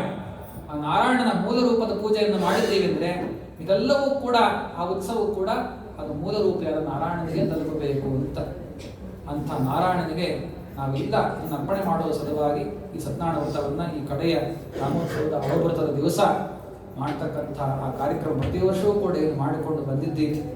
ಅದನ್ನೆಲ್ಲವೂ ಕೂಡ ಪರಮಾತ್ಮ ನಿಮ್ಮ ಮನಸ್ಸಿನ ಕಾಮನೆಗಳನ್ನು ಕೂಡ ವಿಶೇಷವಾಗಿ ಪೂರ್ಣ ಮಾಡಲಿ, ನಿಮ್ಮ ಸಾಧನೆಗೆ ಬೇಕಾಗಿರ್ತಕ್ಕಂಥ ಆ ಎಲ್ಲ ಐಶ್ವರ್ಯ, ಆರೋಗ್ಯ, ಆಯಸ್ಸು ಇದೆಲ್ಲವೂ ಕೂಡ ನಮಗೆ ಕೊಟ್ಟು ನಮ್ಮನ್ನು ನಿರೋಗಿಯನ್ನಾಗಿ ಮಾಡಿ, ಮುಖ್ಯವಾಗಿ ದೇವರ ಪೂಜೆ ಮಾಡಲಿಕ್ಕೆ ಒಂದು ಅರ್ಹತೆ, ಕ್ವಾಲಿಫಿಕೇಶನ್ ಯಾವುದು? ದೇವರ ಕುರಿತಾದ ಜ್ಞಾನ, ಅವನಲ್ಲಿ ಮಾಡುವ ಭಕ್ತಿ, ಸಂಸಾರದಲ್ಲಿ ಸ್ವಲ್ಪ ವಿರಕ್ತಿ, ಇಷ್ಟನ್ನಾದರೂ ಕೂಡ ಪರಮಾತ್ಮ ದಯಪಾಲಿಸಲಿ ಅಂತ ಪ್ರಾರ್ಥನೆಯನ್ನ ಮಾಡೋಣ. ಇಂಥ ರಾಮನ ಅನುಗ್ರಹ ನಮಗೆ ನಿರಂತರವಾಗಿ ಪ್ರತಿ ವರ್ಷದಲ್ಲೂ ಕೂಡ ರಾಮ ಬರಲಿ ನಮಗೆ. ರಾಮ ಬಂದ ಮನೆಗೆ ಎಂದು ದಾಸರಂತ ನಮ್ಮ ಮನೆಗೆ ಎಲ್ಲೋ ನಮಗೆ ಒಂದು ಜಾಗದಲ್ಲಿ ಮಾಡ್ತಾ ಇದ್ದೀವಿ ಎಲ್ಲ.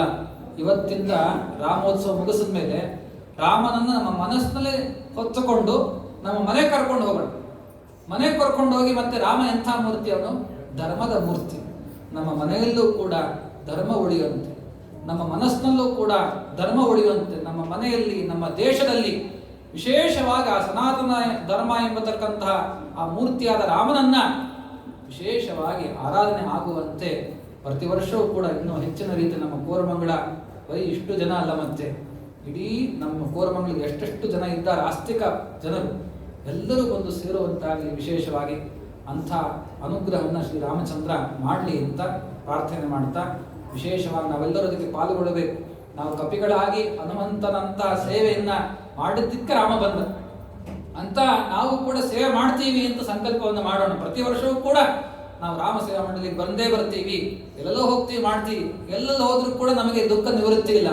ರಾಮ ರಾಮ ರಾಮ ಅಂತಂದ್ರೆ ಮಾತ್ರ ದುಃಖ ನಿವೃತ್ತಿ ಆಗಲಿಕ್ಕೆ ಸಾಧ್ಯ ಉಂಟು. ಅದರಿಂದ ಪ್ರತಿ ವರ್ಷವೂ ಕೂಡ ನಾವು ನಮ್ಮ ಯಥೋಚಿತವಾದ ಸೇವೆಯನ್ನು ಸಲ್ಲಿಸಿ ಆ ರಾಮನಿಗೆ ವಿಶೇಷವಾಗಿ ಆ ಪೂಜೆಯನ್ನು ಮಾಡಲಿಕ್ಕೆ, ಉತ್ಸವವನ್ನು ಮಾಡಲಿಕ್ಕೆ ಅಂತ ನಾವು ಬಂದು ಪಾಲ್ಗೊಂಡು ನಾವು ಕೂಡ ಕಾಯ ವಾಕ್ ಮನಸ್ಸಿನಿಂದ ಸೇವೆಯನ್ನು ಸಲ್ಲಿಸೋಣ ಅಂತ ಈ ನಿಟ್ಟಿನಲ್ಲಿ ಅವನ ಎದುರಿಗೆ ಸಂಕಲ್ಪವನ್ನು ಮಾಡ್ತಾ, ರಾಮ ಇನ್ನು ನಮ್ಮ ಮನೆಗೆ ಬಾ, ಅಂತ ಆಹ್ವಾನವನ್ನು ಕೊಡ್ತಾ ವಿಶೇಷವಾಗಿ ರಾಮಸೇವಾ ಮಂಡಳಿಯ ಈ ಎಲ್ಲ ಸೇವಾಕರ್ತರು, ನಮ್ಮ ಅಧ್ಯಕ್ಷರು ಬಂದಿದ್ದಾರೆ, ನಮ್ಮ ದಿನಕರು ಮತ್ತೆ ನಮ್ಮ ಕುಲಕರ್ಣಿಯವರು, ಖಜಾಂಚಿಯವರು ಎಲ್ಲರೂ ಕೂಡ ವಿಶೇಷವಾಗಿ ಸಮೃದ್ಧವಾಗಿ ಪ್ರತಿ ವರ್ಷವೂ ನಾನು ಎರಡು ವರ್ಷದಿಂದ ಪ್ರಾಯ ನಾನು ಬರ್ತಾ ಇದ್ದೀನಿ. ವಿಶೇಷವಾಗಿ ಆಸಕ್ತಿಯಿಂದ ತಾವೇ ಮುಂದಾಳತ್ವ ವಹಿಸಿಕೊಂಡು ಟೊಂಕ ಕಟ್ಟಿ ನಿಂತು ಈ ಉತ್ಸವವನ್ನು ಮಾಡ್ತಾ ಇದ್ದಾರೆ.